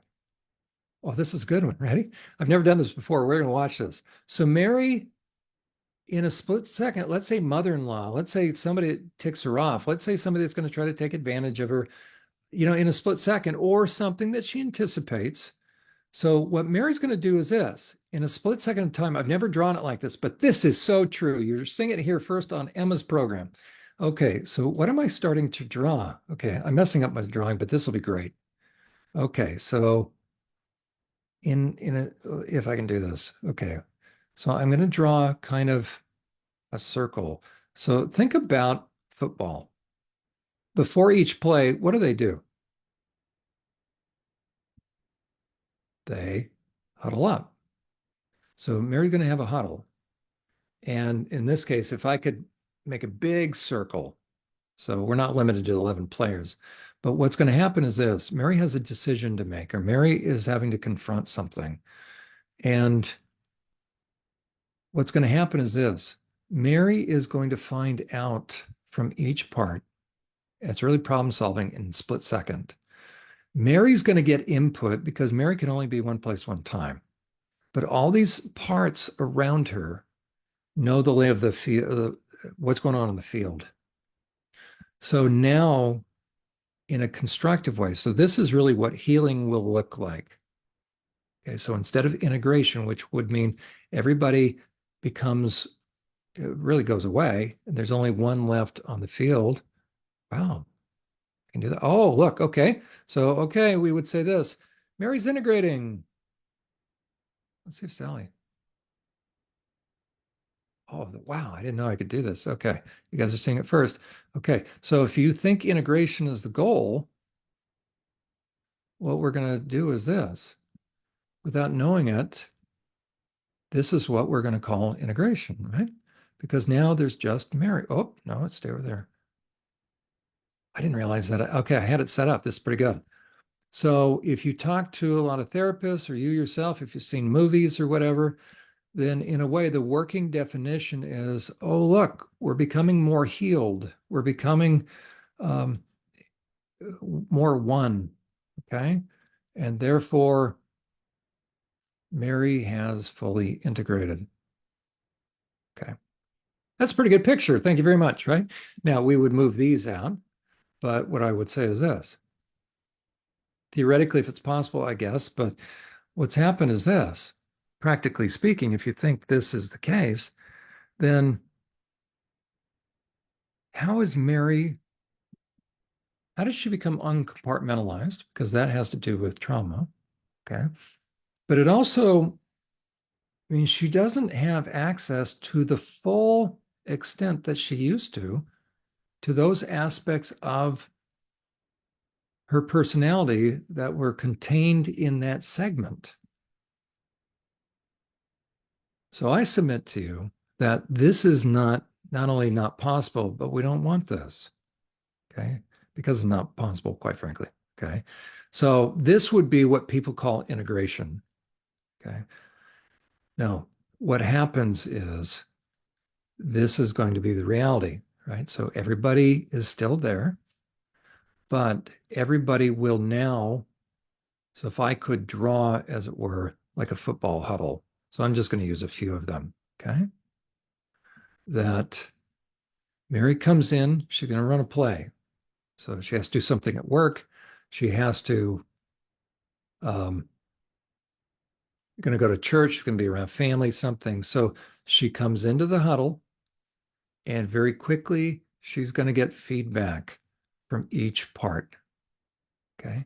Now, how's that going to work? Well, for the first time, I'm going to try to see if I can do this arrow. Okay, for the first time, there's harmony between each part. Because now, and this will happen over time, now there's not infighting. Okay, you can imagine Dana and Sally don't get along very well because Sally invites men and Dana hates men. It's true.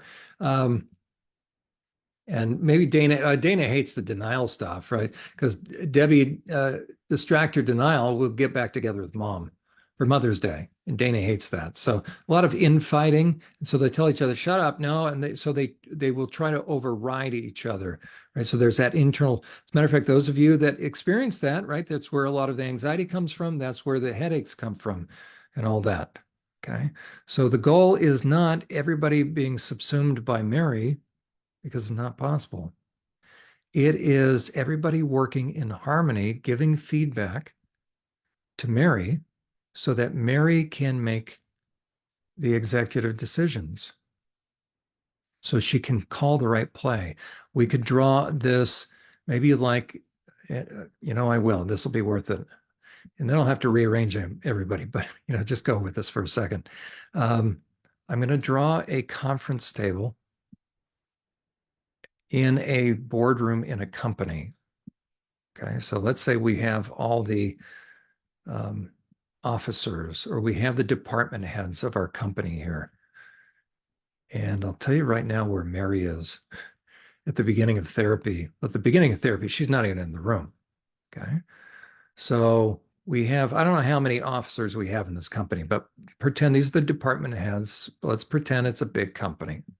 Okay, so we've got a lot of different chairs at this table. We'll just kind of leave it like that. I'm going to put some of them just because we don't have enough chairs right now. Okay. So right now, this is the boardroom, and this is how Mary has been functioning, because when Mary gets nervous, Mary gets tucked away, but she ducks in behind all these. And so she gets pulled in. So her executive committee takes over. And they've been running the company. They've been running the ship. As therapy gets underway, Mary starts to realize, oh, I need to come to the table.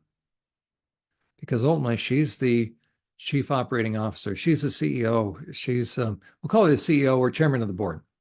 So initially what happens is this, they will make us, as long as you're not going to go away, meaning if you're committed to this, they will make a seat at the table. And there you are. But let's say, oh, the drill sergeant, that's very interesting. Let's say this is the CEO's seat right here. And let's say Dory's been trying to run the ship. And then she gives orders and Dana carries it out. And, Nancy will get down on people for not, but it's very interesting. Okay, so we'll have the drill sergeant as the person that is running the joint, or is keeping things in line, because all Dory knows is that's if you don't get down on them on the inside, so maybe the inner critic, you're not going to make progress. So Mary has finally won the confidence of these parts. They are starting to talk to her individually. So that's where the up down comes in. That's where the journaling comes in. So we could multiply these arrows. Okay, so to those of you out there that are the Marys, right? You're starting to get to know each one. And then as you do, eventually you're earning their trust that you're not going to go away. So much so that when they know you're not going to go away, they will allow you a seat at the boardroom table. We could almost do this. I'll draw this. No, I'm going to do this. And we will, let's find a shape here. Okay, let's do, hold on, sorry. I'm going to, I like this as a table. Okay, so let's say this is that's much better. Isn't that good? There's our board table, or boardroom, executive boardroom. That's pretty good. Thank you very much. Okay, so Mary, the client has finally decided, okay, I know they're there. I believe in all this, and I'm not leaving this time. Because ultimately, Mary, you need what they have, because they also have your memories. Okay, now, eventually, especially if there's SRA or MK Ultra, there's going to be additional memories, additional parts. But for right now, this is going to take potentially, certainly a few months. Okay, it can go as fast as you're willing to go. But again, you're going to get to know everybody around the table. But here's the goal. So I'm just going to get rid of some of these arrows just for oh gosh, just for the heck of it. Let's do that one. Sorry. I don't know why it does that. Okay. So eventually, though, as I'm working with Mary, I will want Mary to eventually, let's just say, switch places with Dory. Not because Dory is less important, but now the chairman of the board, the president, the CEO, has taken her rightful place. And now I will use the arrows.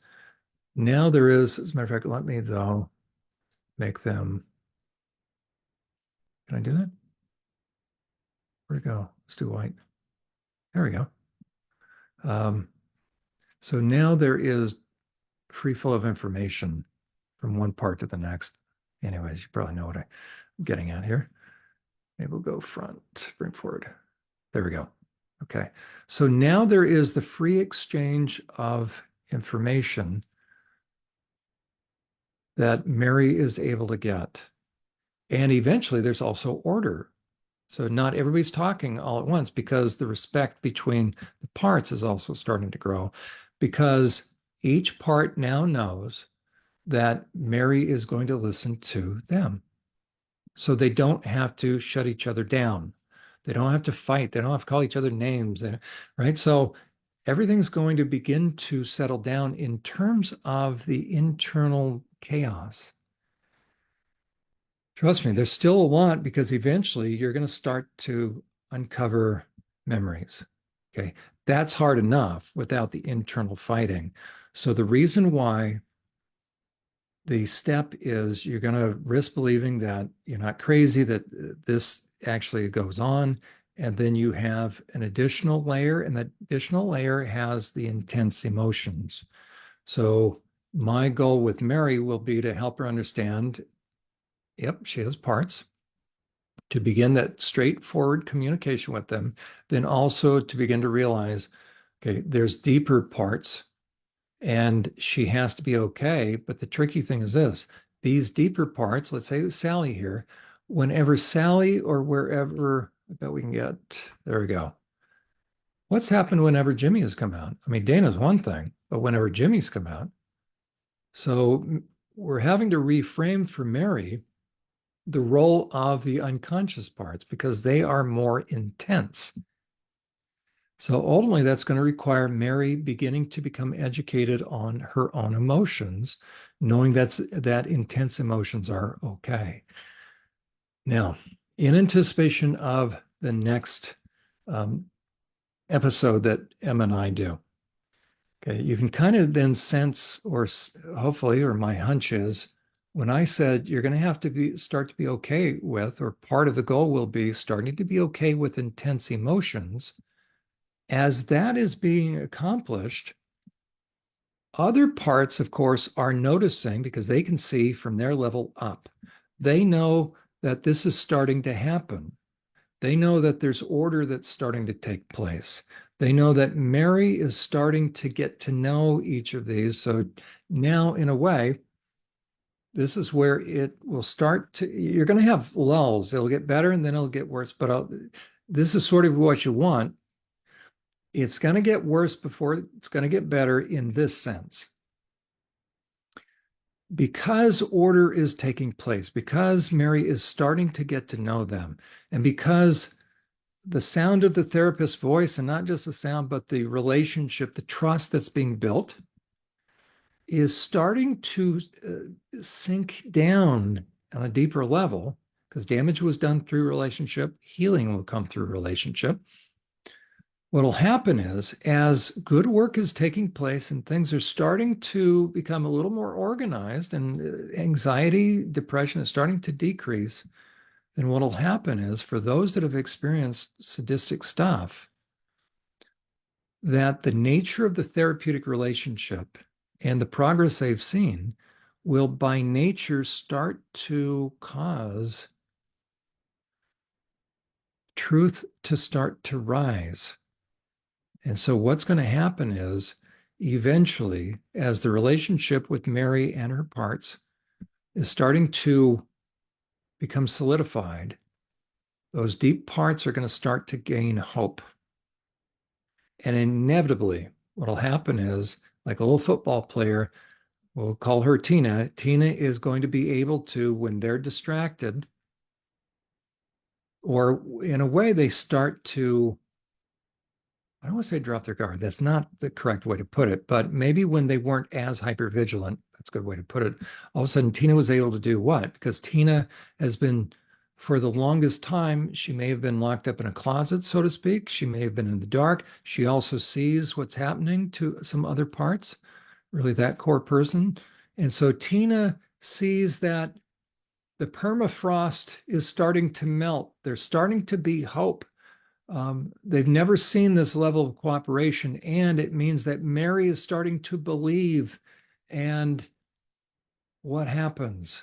That hope of hope is enough for Tina. It really draws Tina up, and Tina zigzags all the way up. Let me see if we can do this. All the way up to the top. And so before you know it, Mary, as she's getting to know these other parts, one day, one time, and this could be intermittent, what part comes up? A part that came from way down deep inside. And that part contains what? Contains memories. What kind of memories? Really hard ones. Well, what'll happen is, when that part zigzags her way up and makes it almost like riding a beam of light, or there's a crack in the prison wall, and all of a sudden sunlight, she can see sunlight, and so she makes a break for it. She rides that little sunlight all the way up, and there's Tina. Well, hopefully, if this has been going in a progressive fashion, and that's why I'm not too. I don't do hypnosis. I don't do EMDR for this level of healing, this level of trauma. If the relationships are being established at this level, then when the Tina little one, when the little one comes up, and discloses something, Mary is going to be shaken. So much so that guess what Mary's going to do? She's going to tuck herself in. Or it's almost like just natural knee-jerk fashion. One of them really, somebody's going to pull Mary in because this is a whole different level of intensity.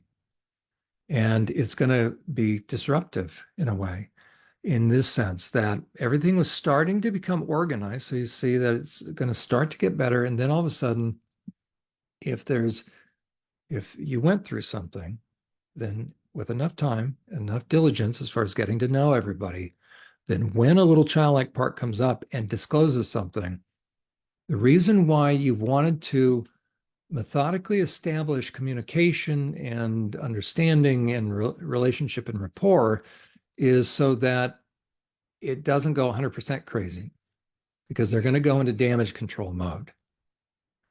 And you still want everybody still willing to communicate with Mary and with the therapist, because what'll happen is Tina's going to disclose, and then one of these will actually do this. They will, two things will happen. They will get a hold of Tina and grab her, pull her back down as quickly as Tina came up. Almost before you know it, Tina comes back down. And then the same one will, there we go, will actually take, well, this one says the body memories. That's very true. Eventually you'll find that some of the pain you went through, or think back in the past, that sometimes all of a sudden the pain would go away. And there was a part that took the pain. Okay, but they can take the memories. So Tina's disclosed something, maybe one part, the robotic oil. So as a matter of fact, this is how it goes.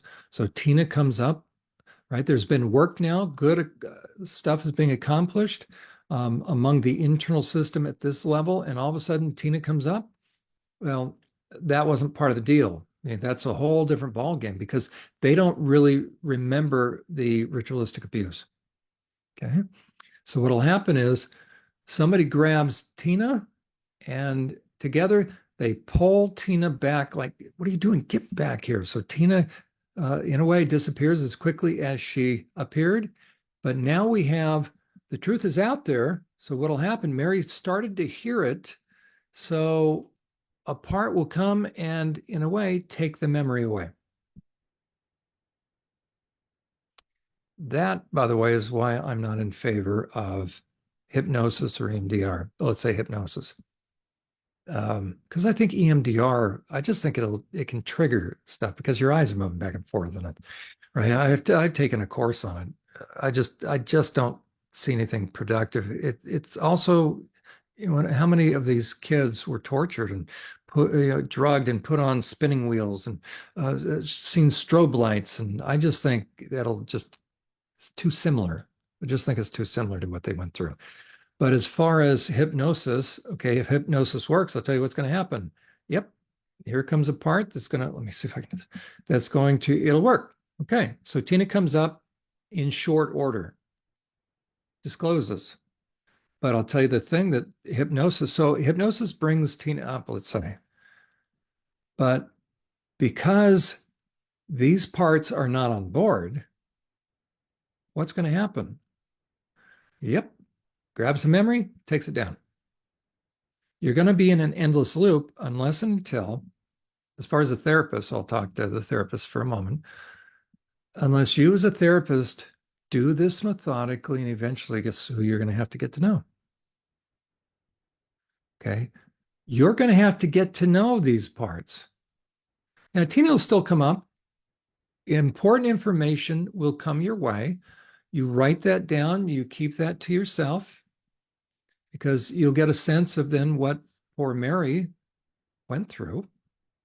But if it's too early, as a matter of fact, if you then tell Mary during session what Tina disclosed, does Mary have any conscious recollection of what Tina disclosed? Nope. And so Mary's going to look at you and look like you're crazy, or that you're crazy, but then you're going to freak Mary out, because now you're telling Mary that in order to get better and healed, she has to remember what? Well, she's not there yet. Because you went from level 5 stuff. Mary's still trying to figure out, was she the victim of incest? Because all she remembers is a nice dad. Oh, okay. She doesn't even know that dad was hurtful, let alone incest. But you're suggesting what? That Mary go from no, my father was nice to my father let men rape me and they filmed it and he conjured demons and nobody can comprehend that. So in a way, it'll also kind of re-traumatize Mary, or you'll backtrack in terms of progress because Mary now, like any of us, Mary'd say, "I'm out of here," so she'll forget it, right? I just use that, meaning Mary saying, "I'm out of here." Well, now what do you got? And now you've actually disrupted everybody. So everybody's now scrambling.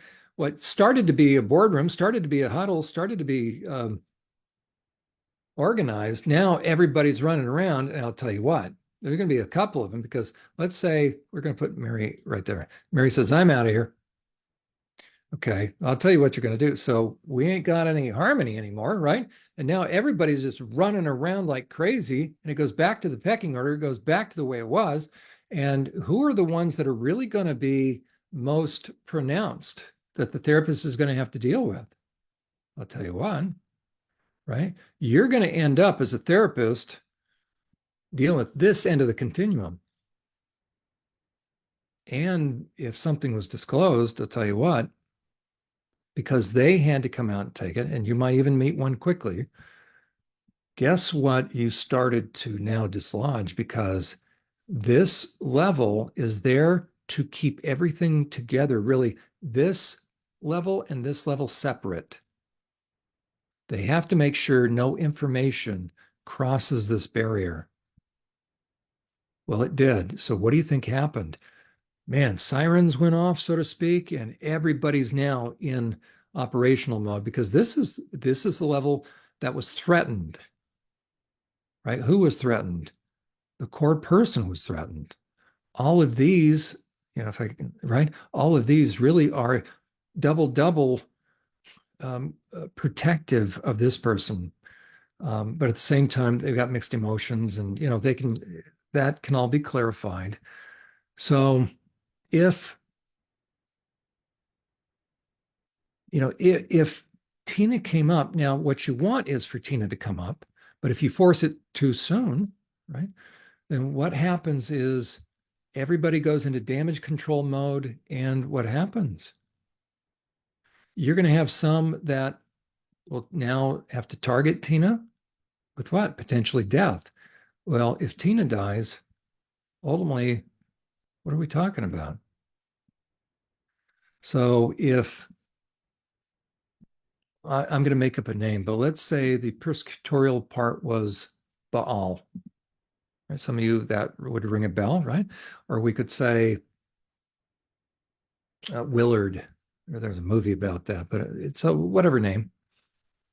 Let's say Willard kicks into. Now we say a program, but again, persuasion. So that because all of these are stuck in time, they still think that the perps are there. That because to them, the last thing they knew is what? Okay, that the perps are hurting the little ones. So the persecutorial one will go after Tina to silence Tina. And then the self-harm one is going to do what? For a couple of different reasons, including channels off anger, keeps secrets, follows orders, self-blames. So it's very common to say a trigger kicked in. Okay. But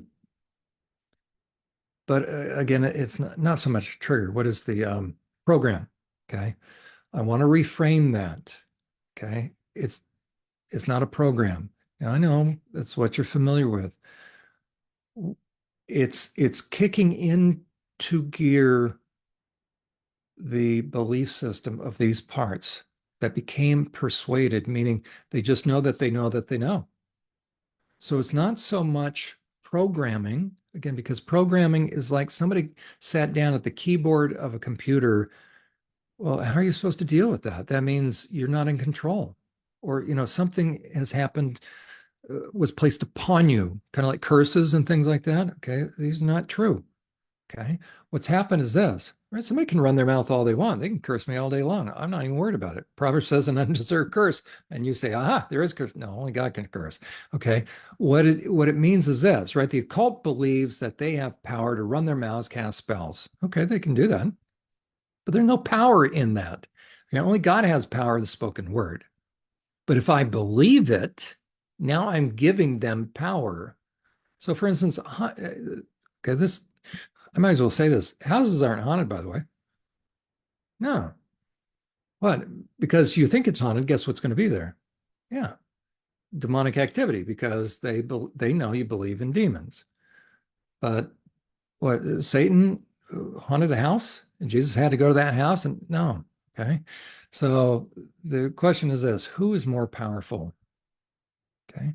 So greater is he who is within us than he who is within the world, right? He who the Son sets free will be free indeed. So we're going to bring every thought into captivity, right? The thoughts are running around like herd of cats. So we're trying to bring all the cats back, right? So in what way? We're pulling down strongholds. Remember, beliefs can become our own prisons. So the reality is this: you were lied to so persuasively that what they said is, if Tina talks, it sets into motion something that will happen like natural law. It's not true. Now the question is, who are you going to believe, the perpetrator or me, right? So these parts, ultimately, all they know is ultimately what they were told. But because they were certain ages, though some of them feel older, all they know is what they know. But they also don't know what they don't know. So it's going to take somebody from the outside to help these parts understand that despite what it feels like, the man with the snake, the woman with the black robe, the ones that poured blood on your head, the ones that, I don't want to trigger anybody, but right? They did what they did, and they could do what they could do. Why? Because your body was small at the time. You were a kid, and there were more of them. That's the only reason they could do what they were. They're criminals. They belong in prison. So tell you what, they wouldn't have done it if the police were there. So how powerful are they?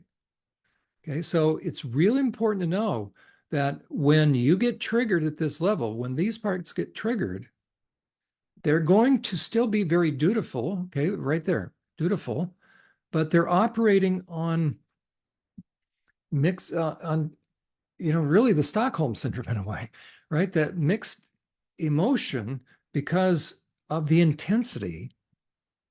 So all that to say, little by little, for a therapist, you're going to get to know these parts, because these parts, so every part, right? You're going to start at the co-conscious, you're going to begin to work your way, you're getting to know them, and it will naturally happen. Some parts will come up, but as these parts come up, it's going to trigger these parts. You're going to get to know those parts. They will be oppositional at first, but guess what?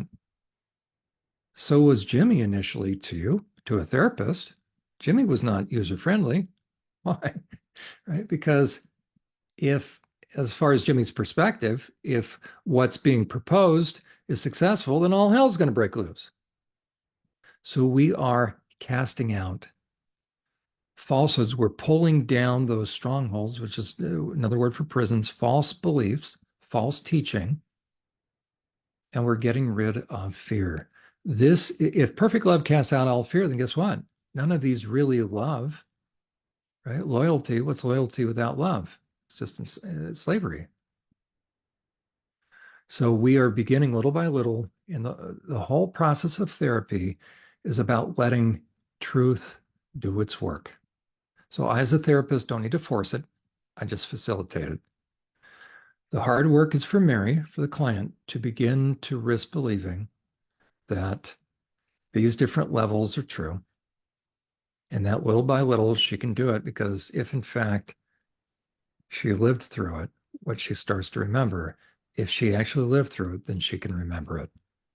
Though it feels like it's going to kill her, understandably, because it's like that fighter jet that broke through the sound barrier. Fighter jet's going to have to slow down and reconnect with that power. But you have to trust that though you walk through the deepest and darkest of valleys, that the Lord will be with you. I only think I got through 30% of my notes for tonight, but I think that's probably enough for somebody to take in. So, Wow, that was a lot of information. That was great. I really appreciate you sharing that. And that graphic is just so neat. It's fun getting to see the parts moving and, seeing sort of, I guess, where the collaborations happen or where conflicts can happen and getting to see that visual of sort of the hierarchy and the tiers. So I really appreciate you putting that together and helping break this down. I know it's not an easy thing to explain, and I appreciate you giving so many different examples that people can sort of soak in and, take in and try to understand. But it's just like, it's really cool getting to do this with you. I really appreciate you covering this with us. well, you're more than welcome. And I'm glad, Emma, that you're willing to do a series like this. There's not a lot of one person kind of had reached out initially to me, and then I think for whatever reason, it wasn't the right thing at the right time. So I think this is the right thing at the right time. You and I are both committed, right, to helping each in our own respective ministries, so to speak, our own work. But then what a neat thing to be able to collaborate with you on this. And people, I think, can tell that part of me is working through stuff in real time. And only on the Imagination podcast can people get the full, complete. I mean, I'm putting brief excerpts, brief here, an hour or so on my own channel, but the Imagination podcast is the only place that can get the entire unedited edition of each of these. So I'm pleased to lock arms with you, and we're helping march forward and helping to really beat back the gates of hell and hopefully provide stuff that can set captives free. Absolutely. And there was a really beautiful comment. I don't know it verbatim. I don't want to quote somebody wrong, but essentially there was, and I've gotten more than one comment, but one recently that stood out where a survivor was actually saying she's been watching this whole series and it's completely changed her life. It's helped her collaborate more with her system instead of be in conflict with it. She said she's had more empathy for her parts. She's been working with them and listening to them and letting them talk and journaling. And she said it's just completely changed her life. So, I mean, it's really amazing what you're doing and providing because it's helping me be empathetic as somebody who speaks with survivors and who has a partner who's a survivor.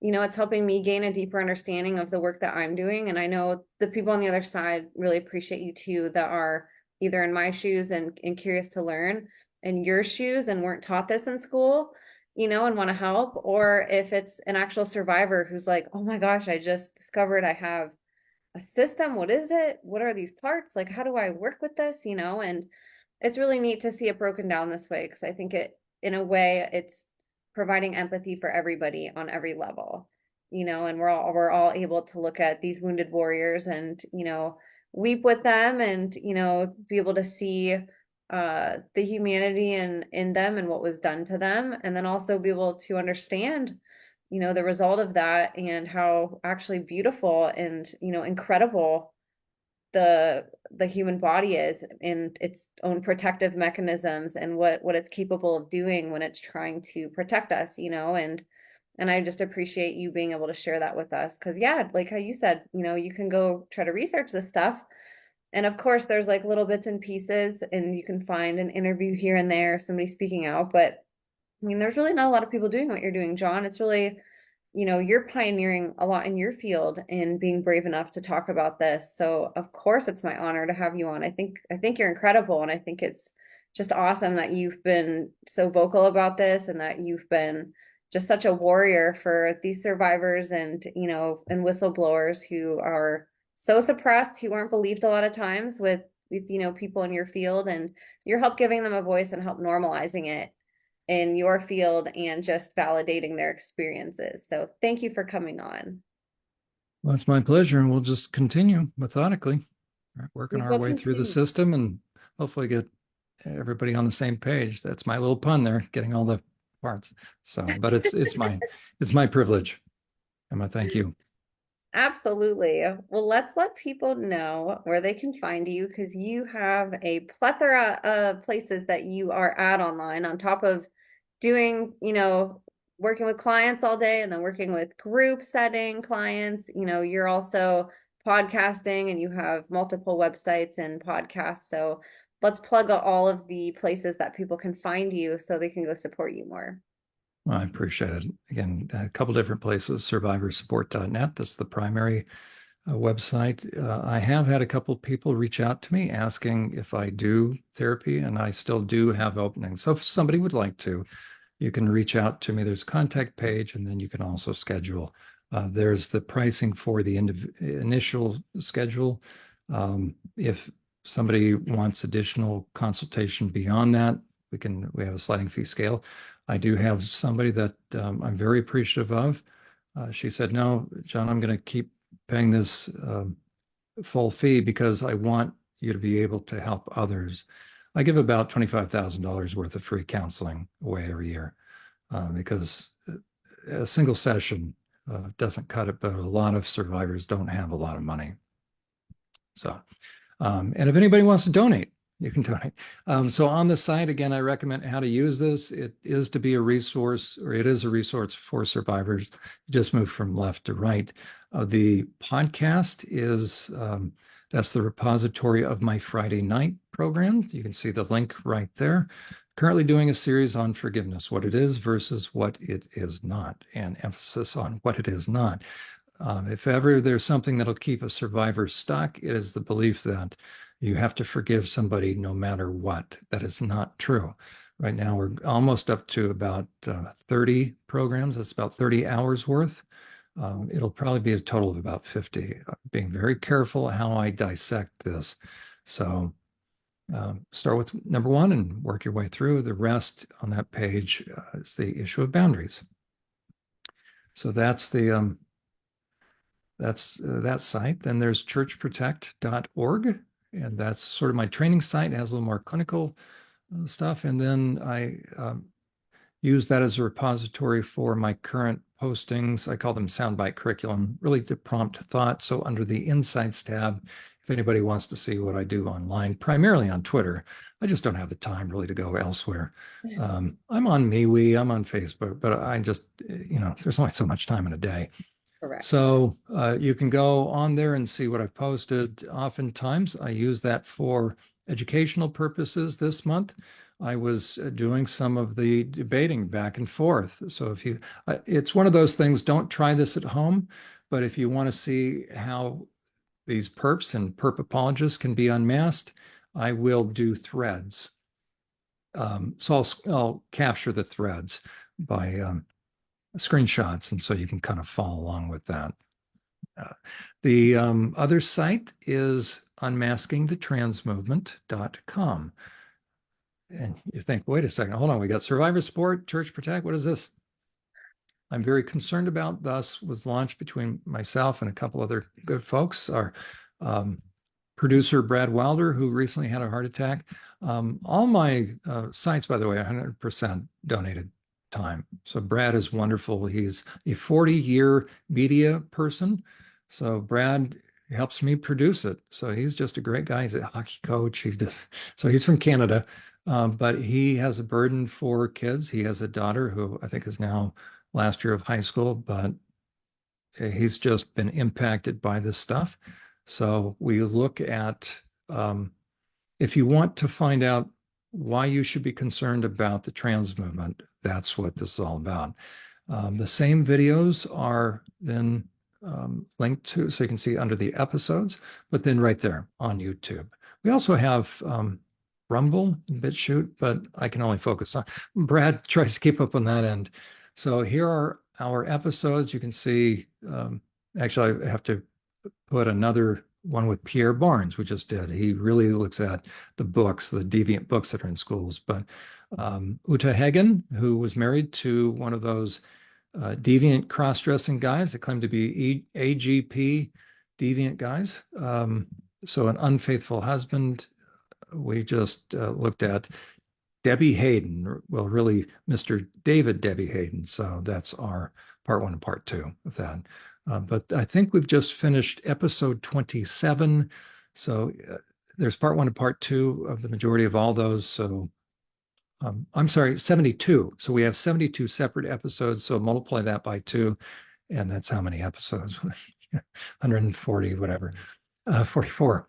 Okay, so a lot of hours, very good clinical information. So if you want to educate yourself on being able to speak authoritatively, or at least well educated on the trans movement, spend time on that. That's what that's all about. We're really shadow banned, so if anybody wants to help get the word out, we'd love to see those. To think that it's only 387 subscribers is mind-boggling. But anyways, hopefully people will begin to access that more, because that's more and more, because that's exactly what it's there for. Then the last thing, well, I've got my blog, survivorsupport.us. You can see that through either the website, there you go, or go to survivorsupport.us. So I haven't been able to write anything recently just because but I would say they're timeless. There's a couple about trans, and then the rest are predators. I mean, the rest are about predators from my forensic work. Okay, so that's there for you. And then YouTube, my own YouTube page. There we go. And so you'll see the smattering of everything that I do. So you see the Unmasking the Trans Movement, you see Journey to Healing episode, you see the different interview. There we are, Emma. So that's an abbreviated version of this. So the one I do with you is usually 3 hours plus. So, if someone were to look at this, they might ask, I don't see the rhyme or reason, John. It seems to jump all over. That's because my YouTube is really a repository of the most recent things I've been doing. And then the last one is my Twitter page. And that's where it is Euler_John. Oh yeah. And that has all of his links on there. So it's sort of a one-stop shop. You can find all of his links. And he updates it daily. So I always say you guys can find what John's up to daily. You can keep up. If you're interested in the trans movement, if you're interested in what's happening in our schools, what's happening with just overall in general, pedophilia in the world and different aspects of protecting children. And in fact, if you want to scroll down, you'll see, ironically, today, scroll down just a little bit more. There we go. That was, so what happens is if I see something that somebody posted on Twitter, or there's an article that grabs me, the one theme inevitably that I will talk about is safeguarding women and children. So anything that places women or children in harm's way as far as perps, that's what I'll comment on. So this one, there we go. You've got this deviant guy, just like Sam Britton, who was part of the same, look at, they're dressed up as a nun. So all these guys are perps. He was found in possession of child porn. There's a shock. As a matter of fact, Emma, if you want to click on the verbiage, what I've added.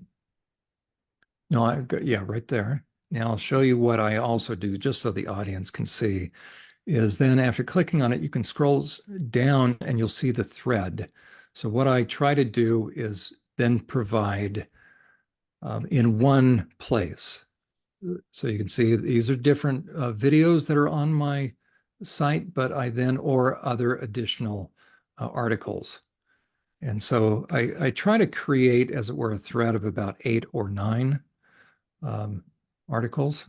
So there's from my blog, there's another one from my blog, just so that if someone shares it, then what they're doing is they're able to share. And there's one on pedophilia there that we did. So the push to decriminalize pedophilia, I think that's what brought that to mind. So when I find an article or something worthy of note, I comment on it, and then I will try to add additional posts or tweets to that, so that in one really ongoing thread, there's multiple resources. So that's kind of my rationale, what I do behind it. And there we go. That's terrific. And John always puts up whenever he has new episodes, different appearances on podcasts, and just different projects that he's working on day to day too, whether it's something that he's adding to his website or a new resource for you guys. He puts a lot of effort into keeping up with his Twitter. So I would definitely encourage you guys to go connect with him there. That way you guys can keep up day to day with him and actually interact with him. Mhm. I love YouTube. It's a little bit hard though as a creator to create a community, and I think Twitter does that a little bit better. There's a little bit more personal engagement on that platform. You can message John and reach out and support him. You can comment and engage with him on a daily basis. So it's a really great place if you guys are supportive of this, or even if you guys have questions, feel free to write them in the comments here on YouTube. Or if you guys want to go ask John a question personally, you can always reach out to him there too. And he's always more than happy to help, share what he knows and help bring awareness. So great, great resource to keep up with John. All of his podcast pages, whether you're finding it on Survivor Support or on YouTube, are just fantastic. He gives so much free information. I mean, you heard how many videos he said he had on just unmasking the trans movement alone, all free, all accessible, lots of information. Really great if you're a parent, if you're somebody that works with children, or even if you're somebody that's interested in learning about survivors and predators.